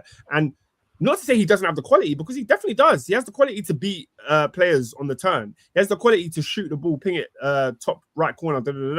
But Chelsea are a well-oiled machine. Like, we're a great team. We're not a bunch of great individuals. We're a great team going forward, which is why a player like Sancho, who's been out of favor, can slot in and do well, or a player like Madueke, who's not really done anything in the Premier League before, can come in and actually fit into this team and it work like a well-oiled machine. Maresca has got us playing a certain way, and what that means is players like Felix and Nkunku, whilst they hold more quality than some of the players on the pitch, they don't get selected because they don't always do what the manager requires of the system. And it's unfortunate because Felix's quality, I think Nkunku is the best player at our club. Like, genuinely, hands down, I think he is the best player at our club, but he doesn't start. And I'm okay with it because the system is working and those 2 players just don't seem to fit in the system. It's weird. So do you think maybe that's a thing where it's a lack of synergy and perhaps they either or one of them needs just an extended run in the side? Let's go for Nkunku, for instance. Would you maybe say Jackson, take him out for a bit and just give him Nkunku, even if it's 3 or 4 games, just to get some fun in, build some relationships, and ultimately kick on? I wouldn't risk it. Look, so we played the last time we had 2 games in a week. We had Southampton in the midweek when those games were on Amazon Prime, and Nkunku started ahead of Jackson. And every Chelsea fan watching that game was like, I prefer Jackson. Nkunku scored in that game. He's probably more of a goal threat. But in terms of what Jackson offers to the team, the way Jackson presses, the way Jackson can drop deep and turn on the shoulder, like, he's just a much better dynamic for what our team is trying to do. Nkunku is not a striker. He's not a 9. Like, he's not meant to be the last line. Like, he's not meant to be there. He's meant to be a little bit deeper as like an 8 or a 10. But then you've got Cole Palmer playing outstanding in the 10. So where does Nkunku go? Where does it? Like, Nkunku came on yesterday in like the last 15 minutes. Guys, I can't remember a touch. I cannot remember him touching the ball. I don't think he got a touch in the entire game. Like, also, correct me if I'm wrong. Yeah. Now go ahead. Okay. I was just going to say, correct me if I'm wrong, but you see Cole Palmer. Yeah. Was he signed in response to Nkunku getting injured in pre-season? or do you think you could have always have gotten that type of player at some point during that window? That's a great point. I think we would have always got Palmer. I think we would have always got Palmer. I think because our scouting system, like, they're just on to certain players. We've got very good scouts. Hence the John Duran thing. Bear in mind, John Duran played very little for Aston Villa last season, but our scouts were on him and said, we need to bring this kid in. We didn't get the deal over the line, and you see what Duran's on. Went and scored this weekend. Same with this Samu kid. Same with like the Brazilian kid Esteval, who's coming next season. They're just on tap with some of these young players, and they can spot really good gems. The problem for Chelsea is obviously meshing those players into a team and giving them all the right minutes to grow at the same rate. So yeah, I think Palmer was coming regardless. Let me jump into some of these comments before we move on. Assad says, I want Cole right wing and Nkunku 10 and Neto left wing. Fair enough. I've never been a fan of Cole right wing. I think he's much better as a 10, but I'm not adverse to experimenting it. I'm not adverse. Assad says, would you experiment now? I would have experimented in the second half of that game. From the 50th minute, it was very clear Chelsea were not scoring, playing the way we were playing. Everton had shut us out. Our best chances came in the first half, and then Everton just patterned it and said, "No, you're not scoring again. you're not trying to score."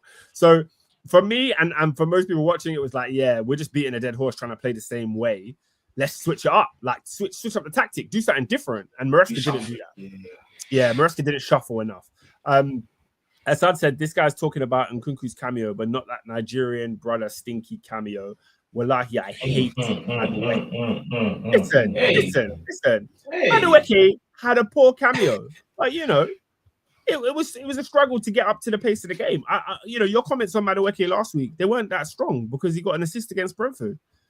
He was good in that game. The week before, they weren't that strong either because he got a goal and an assist against Southampton. So it is what it is. I'm not going to sit here and act like Madueke's cameo was good. It was garbage. It was hot garbage. But he got on the ball more than Nkunku did to show you it was garbage. Nkunku did not touch the ball. So, yeah, I think Nat said, don't call him Nigerian. Madueke claims England, so he's their problem, not ours. Fair enough. Tahar's asking me about Nkunku and saying best player due to what? His technical ability in his career. What are you saying makes him the best player? Yeah, it's his technical ability. I think his dribbling is very good, not at the highest level, but he's the best finisher at the club. He's probably a better finisher than Cole. I just think his threat to a team, like I think he's the player that if a team was built around him, he could score 20 plus in the league. I think he's that good. We've seen it before, haven't we, at Leipzig? Yeah, like he's that good. He's a special player. I mean, it's between him and Cole. Don't get me wrong. I rate Cole extremely high. I've got Cole on the back of my Chelsea shirt. Don't get me wrong, but it's between him and them. So one to watch out for the future. Aside is saying Palmer's been having stinkers for a minute, so I'm guessing people will be keeping tabs on his performances if the praise is going to match up to the player. But yeah. I guess that's enough on Chelsea. Guys, make sure you're liking the video. Make sure you're subscribed if you ain't already. Keep it up. We're going to move on now. We're going to move on now to the scores of the week. But obviously the biggest score, guys, the biggest score from the weekend. 12:30 kickoff. Aston Villa 2. Manchester City 1. Talk to me, boys and girls. Yeah. City. What else can we say, really? What is it, 12-1?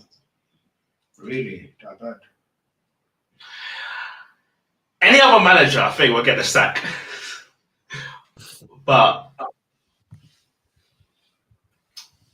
I don't know what it is, I really don't know. I think yeah, I was gonna say the same thing as Man United. What Ernest said, like anyone athletic, energy, they can't deal with it. Without Wadri, they can't deal with it.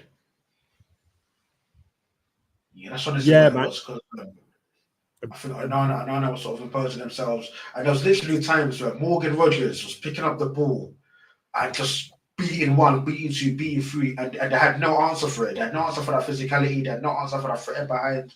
Yeah, so it just seems if you've got even a bit, even an ounce of physicality, that 34-year-old Gundogan just can't handle you. You know what I mean? So yeah, I genuinely think Pep just needs to. But you know what? This is so reminiscent of Liverpool 2022. All City need are 3 or 4 players, and they're back to the devastating best next season. Absolutely. Yeah. It's not far off, but it is an alarming run of results.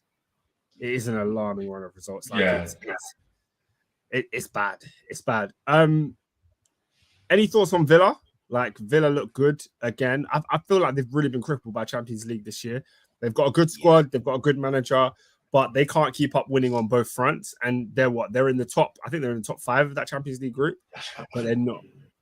Are they? Do you know what it is? Yeah. Like is there something different? Because Arsenal's squad ain't that big, and we got injuries. Yeah. What is it playing the Premier League game than Europe? Apart from mental and physical. What do you mean apart from mental? Why is it that where these teams like Aston Villa, who else was in Europe and they had a mad drop off? Newcastle. Performance. Was it all Newcastle? Yeah, Newcastle. Yeah. It's the same games that Arsenal have been playing, and we're able to manage it. I see your question. I think for me, first thing first, there's a quality disparity. Whereas where you find there's a team like Arsenal are naturally better than Aston Villa or Newcastle. Just for starters, just for kickoff. And then also what you factor in is that when a team like Aston Villa gets top 4, they've given their heart and soul into getting that top 4. Like they focused their week was Saturday. We're prepping, we're eating, we're training. Saturday, we go, we play. Whereas now what we're finding is I'm having to bust my backside against Juventus, and then I've got Bournemouth away on a Sunday. So just that level of intensity and what I have to give, to get top 4 in the first place, I've already given it my all. Then there's a little bit extra for me to give that I simply haven't got. That's what I think it is anyway. And also I think it's a know-how thing as well. Because I think, look at a team like Liverpool, where I think that obviously the quality is one thing. They've done it before. They're used to it. They know the routine. They know the patterns. They know how to sort of conserve little bits of energy here and there. And then I can win on a Wednesday, and then I can win on a Sunday. So I think it's those 2 things. It's physical exertion, and then doing it, and the ability to have done it before. Yeah, I completely agree. The idea of like, okay, the Premier League teams are literally getting into the office, quote unquote, on a Monday, and their whole game plan is set up for how do we stop whoever we're playing on Saturday. They've got a whole week that, you know, the right back is thinking about one person. The coach is thinking about the previous games of that club. You just got so much more time to prepare for the next game. Like you're just thinking about it. So, you know how to mitigate it because you spent hours actually going over all of the team meetings, etc. So, and then you've got the recovery days. You've got the extra recovery days. You're not intensely running on a Wednesday night, then trying to play up again on a Saturday. You just got more time and more recovery. And I think, like the perfect example of what Adrian is saying is just the quality. The quality is not there, and that's what separates the top players. When you look at your Steven Gerrards, your Frank Lampards, Drogba's, those type of players, Rooney's, they were machines. They went every week. They put in a top performance on the Wednesday, and they were giving you an 8 out of 10 on a Saturday. So that's what these guys can't match up to. And look, these guys are playing Matty Cash in that. Like, come on, man. What are we really expecting? What are we really expecting? Yeah, but let me read some of the comments that are going on. Shout out to Endo. He says Morgan Rogers in, Szoboszlai out. We have to talk about Morgan Rogers because Nat says Morgan's going to be a big problem in the future, and Morgan Rogers was the star of the game on the weekend. Yeah, have you guys been rating what he's been doing at Villa? Have you guys got your eye on him? What do you think about him as a player? Yeah, give him time to develop in it. No. I'm talking about now. What do you think of him now? Yeah, he's good, isn't he? But there's further to go, man. Nah, okay. I'm personally interested in him. I think you know what's crazy, Oscar. I kid you not. Yeah. Because I saw bits of him like of last season. Like I saw the name Rogers. Yeah. I just thought it was just this American because his name was like Morgan Rogers. I thought this is just some American guy. But I saw little bits of pieces of him. Yeah, I didn't think nothing much of him. Like he's all right. But from that Arsenal game onwards, he's such a problem. Like he's physically impressive. I think his decision making can improve on times. I think his decision making is good, and I think just his willingness to run and just he's always willing to go in behind. Like if you look at Duran's goal and Tielemans, who by the way was brilliant. What do you see? It's Tielemans is on the ball. I'm already darting. I'm already making my move. So yeah, man, I think he's been a pleasant revelation for the Premier League this year, and hopefully, he continues to kick on. And I think Aston Villa is like the perfect sort of nest for him at the moment. So yeah, but to answer your question, I'm really, really thoroughly impressed by him. I agree. I think I saw it. Chelsea played Middlesbrough in the League Cup last season, and he was playing for Middlesbrough at the time. And he was the best player on their team. Like he stood out like a sore thumb. And then Villa went and signed him in January. See, you can sign good players in January, guys. Villa went and signed him in January. Brought him into the team. And then it was like, yeah, let's go. Wait, did they sign him in January or did they sign him this year? Am I bugging? No, January because he played the end of last season. Yeah, he did. Yeah. Okay, cool. Yeah. So no, he played. But David, what I was getting at is, of course, consistency. The guy needs to play more. He needs to show that he can do this on a high level, week in, week out, before we gas him up crazy.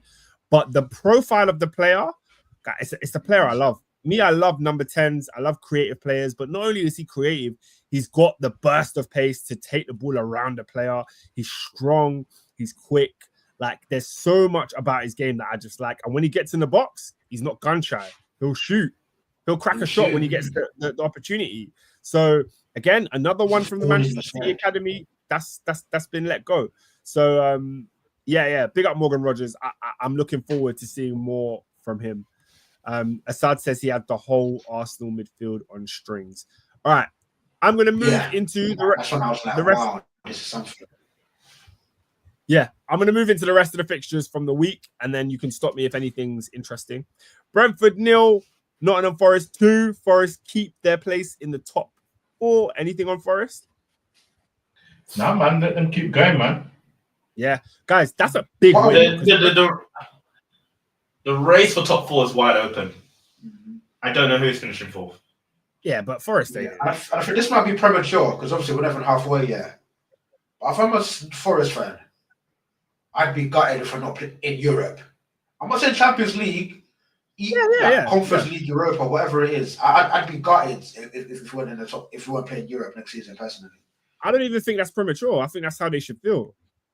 But you know what? Yeah, with teams like them, man, they need to plan it properly. Because let's say they get it, you don't want to ruin the team camaraderie you've the chemistry you've gathered, and then trying to bring in all these good players, and then next season you're fighting relegation. But they need to build because you have a team for the Premier League. But when it happens every time, when the team's not been in Europe at all or in a long time, and they come and say, "Oh yeah, we're in Europe," and then they get panned.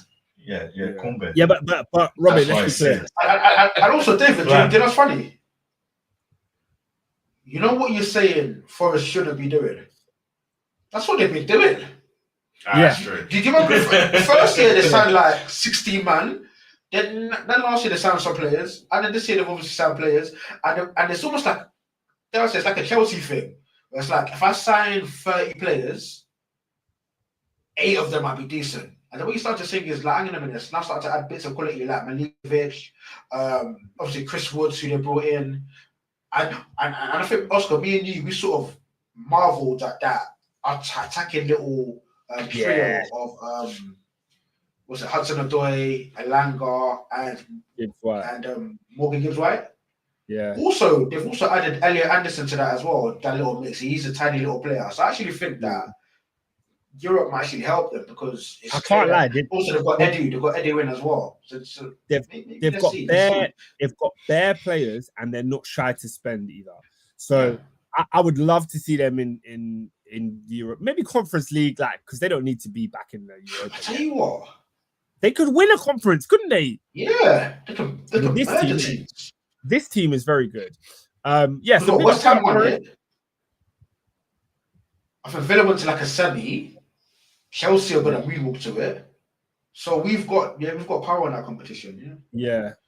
Elsewhere, Ipswich lost 4-0 at home to Newcastle United. Isak shining in that game. Get a hat trick for him. Arsenal, if you're serious. If you're serious, you go and get Isak. West Ham won. I don't think Newcastle will sell till the summer. Yeah, Newcastle will do it. They're told, mate. They have to sell. West Ham 1, Brighton 1. Anything on that? No, I didn't watch the game. Nothing to say. First of all, guys, I don't want to rant. But on Sunday, the game that was televised on Sky Sports. Don't even get me started. Southampton. Who's picking this stuff? On the weekend when Chelsea are playing, United are playing, and Leicester versus Wolves, which is practically a derby, correct me if I'm wrong. Like, it's a Midlands battle. It was a good game as well. Fulham versus Southampton on TV. Guess what, guys? For that decision, the game was 0-0. There you go, Sky Sports. That's what you get. The other game on Sunday was Leicester 0, Wolves 3. Rough one for Ruud van Nistelrooy. That's a rough one. At home against the Midlands opposition. I'm not hearing no you can't be. I had some booze.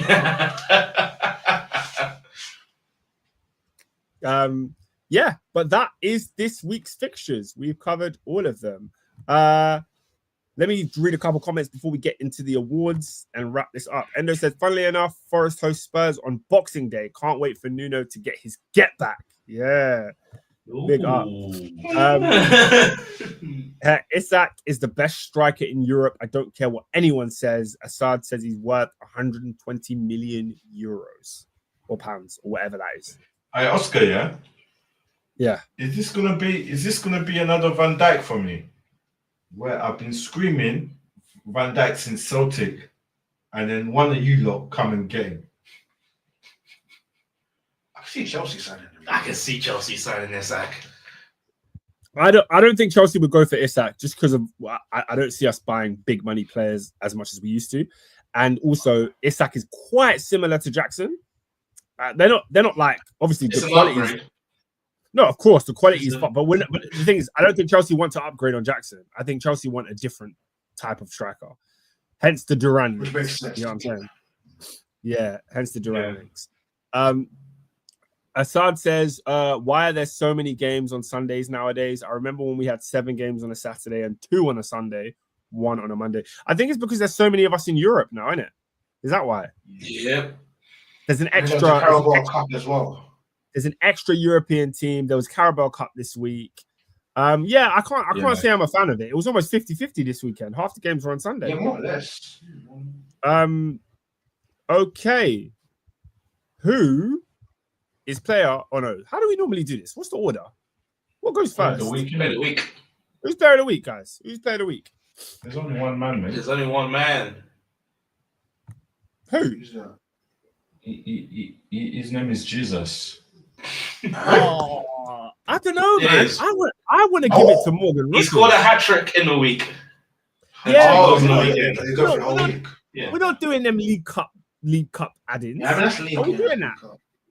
Because he scored in the League Cup. Now, if it's not going to be him, it has to be Isak then. Hat-trick, innit? Yeah. Nah, guys. For me, it's Morgan Rogers, man. Balled out against Oscar. Man City. Yeah, I was gonna put Tielemans' name in there because I thought it was brilliant.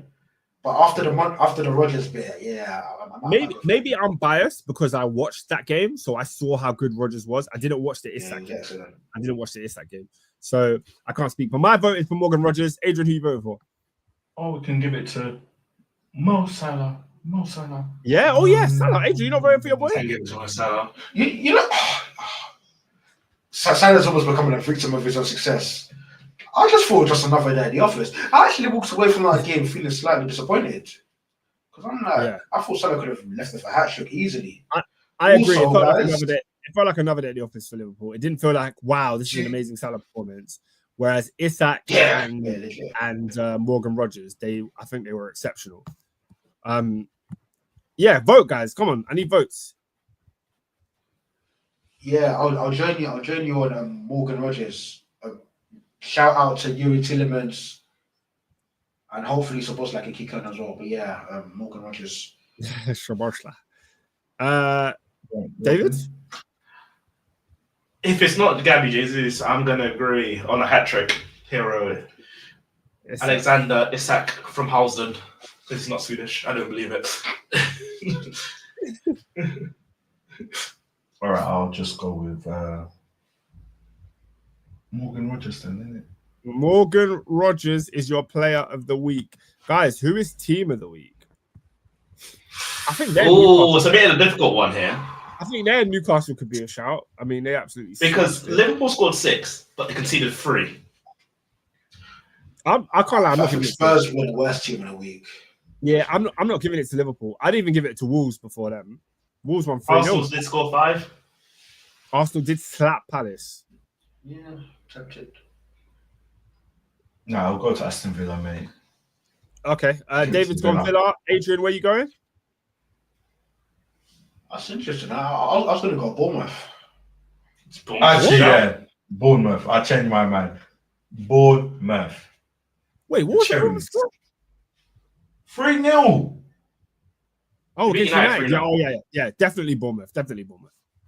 Yeah. That's the big Bournemouth. Yeah, man. Endo says Bournemouth. Assad says Bournemouth. Robin, who you saying? You can give it to Bournemouth.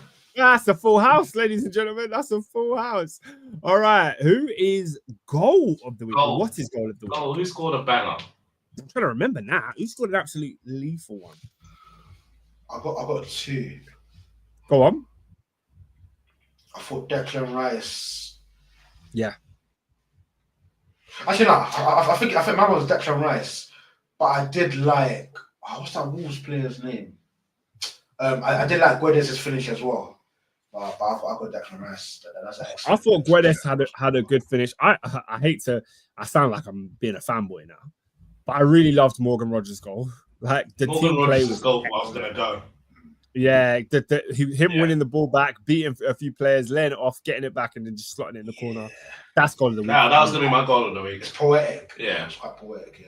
Yeah. Assad says Murphy. Murphy was a good finish as well. Oh. Yeah, that's the second one that I had in my Yeah, it was an absolute banger. Wow. I love David, crossbar and in. David, you got a vote? No, we'll give it to Rogers, isn't it? Morgan Rogers is your player and goal of the week. Now, here we go, guys. Who is not that guy this week? David, I've got a personal one, but I'll let the football one go first. I think honourable mention, Harry Maguire, mate. I leave Harry alone, man. Yeah. How many times are you going to watch this brother stick his hand up in the air, trying to play offside when the guy's onside, bro? I hear it. Bro, Harry Maguire, bro. Sort Nah. out, bro. You're not that guy. The worst one happened at Arsenal. Did you not see? I can't remember whose goal it was. I think it was it Havertz or no Martinelli? There was a guy. It was on. I think it was Nathaniel Klein. He was literally on the goal line, putting his hand up for offside. What are you doing? I didn't know. But do you know what, guys? Am I not that guy for this week, yeah? I know we all love and respect this brother. He's won trophies all over the gaff. But this run, I was is hoping you were going there. absolutely shocking. It's disgusting. Is this the first? This is a first. I believe so. I believe so. And deserved. Get him though. He Pep deserves. Guardiola, mate. You're not that guy, bro. You're not. Sort it out, mate. Sort it out. Sort One it in out. 12. Right. I've got a personal one. Go on. Yeah, this one for me, man. Them Christmas time. Yeah, it's the busiest time of the year. People are traveling across the world, all that stuff. For those who don't know, I work abroad, so I'm traveling here. I've come home, see the family, see the man, them, do the podcast here for Christmas. Mm-hmm. I left my house at 6 a.m. I get to Eurotunnel. 2 hours later, I'm on time. Park the car, grab a snack, go to Starbucks, get a coffee, read the news, all that good stuff. I get to border control. Tell me why for about, I would say 700 cars, something like that, because there's bare trains. There's only 2 lanes. Out of 15. Working. At Christmas time. On a weekend, the last weekend before Christmas. What happened? Ooh. Did you You tell me. I did not tell me, but that's not the worst part. Okay. Right? Get past the French border control, get to the UK side, because they're back to back, so they can do seamless travel. Go on. I get to the UK side, and there's an even longer queue, but there's more lanes open. So I'm thinking, why? What's going on? There's an old lady who can't find her passport. Right? Okay. Eventually she does, and she hands it to the woman. And the woman's also an old lady, and she's typing like this. And we can all see it. The horns are beeping. The queue was so bad, yeah, that you would expect the train driver not to go off because there's no one on this train. There's no cars and all that stuff. The train driver said, I'm not going to be late. Shut all the doors, and the train left. As he should. As it should. So I'm not blaming him. Now, because of the consequences of that, everyone that's on the next train has been bumped off because they need to bring the people that they left behind on that train. So everyone is now an hour and a half late. Just a knock-on effect. Eurotunnel, or Le Shuttle, as you're called, you are not that guy. Sort it out at borders. This shouldn't be happening. Robert, the cynic in me is going to ask you this. What time did you get there? I got there 2 hours early. Why am I 4 hours late? But yeah. I can't lie, Robin, I'm so mad. That's a great journey. I'm so mad on your behalf. That I would have wished that on my worst enemy. That's so annoying. You know how annoying that is? And then you get to the UK side and there's construction. I'm like, I'm back. When I went to France, my flight got delayed overnight. Huh? Yeah. So, Adrian, you weren't with me. You'd already left at this point. But when I got to the airport, I had an 8 p.m. flight leaving Nice. Tell me why the flight got cancelled and they put me on a flight for 6 a.m. So I was in the airport for 12 hours. My gosh. Just chilling. What, in the duty-free side? Can't even leave? No. So at first I hadn't got through before they told us that the flight was cancelled. So I hadn't gone through duty-free.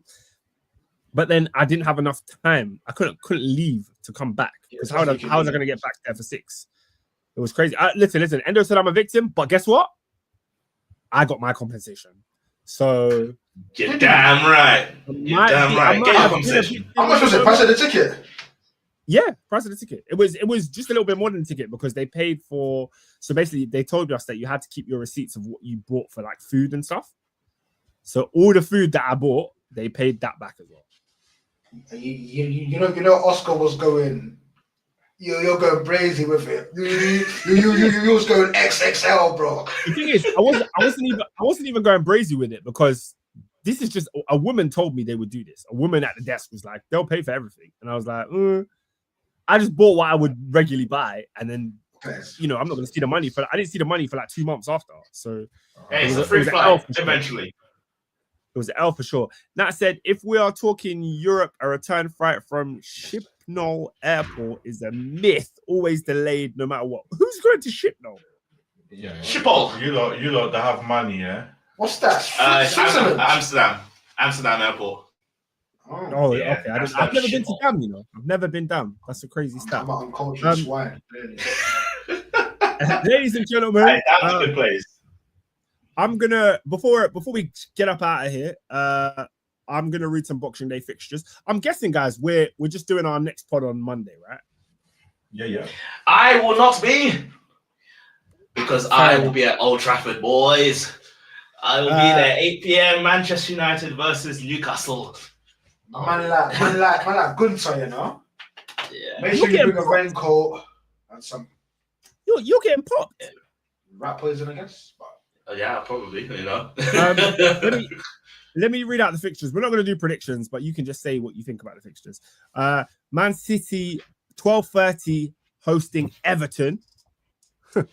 What? City win. They should. City are bad. Well, they're not bad. What game? I'm gonna say draw. You know.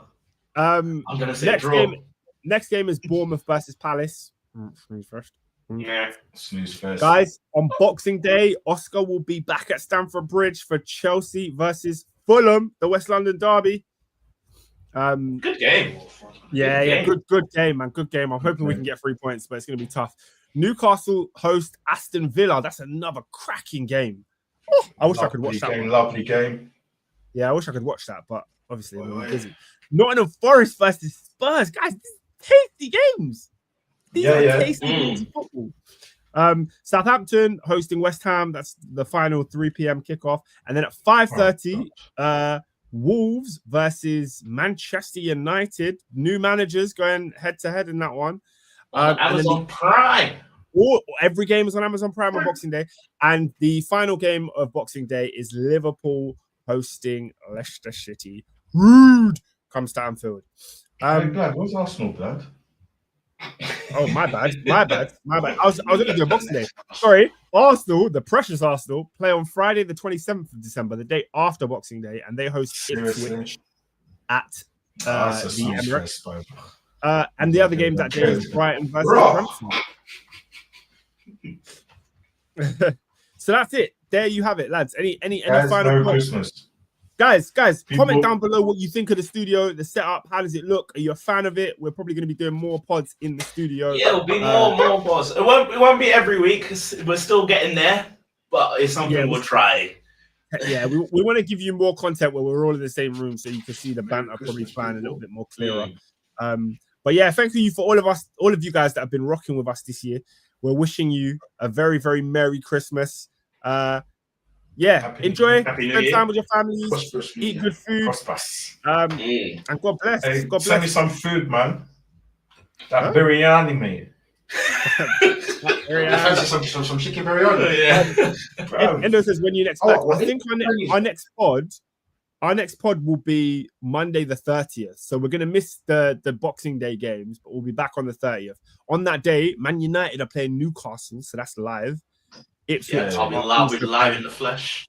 Ipswich are also playing Chelsea, but I'll be at home watching that here on the stream. So I'll be enjoying it with you guys. Shout out to Baraka. He says loves the studio. Big up Baraka, man. We'll be back. You lot have a blessed Christmas. Baraka, stay stuck in those Georgia ways, man. Big tune. Yeah. Wow. We'll see you guys on the flip side. Merry Christmas. Like, share, subscribe. See ya. Merry Christmas.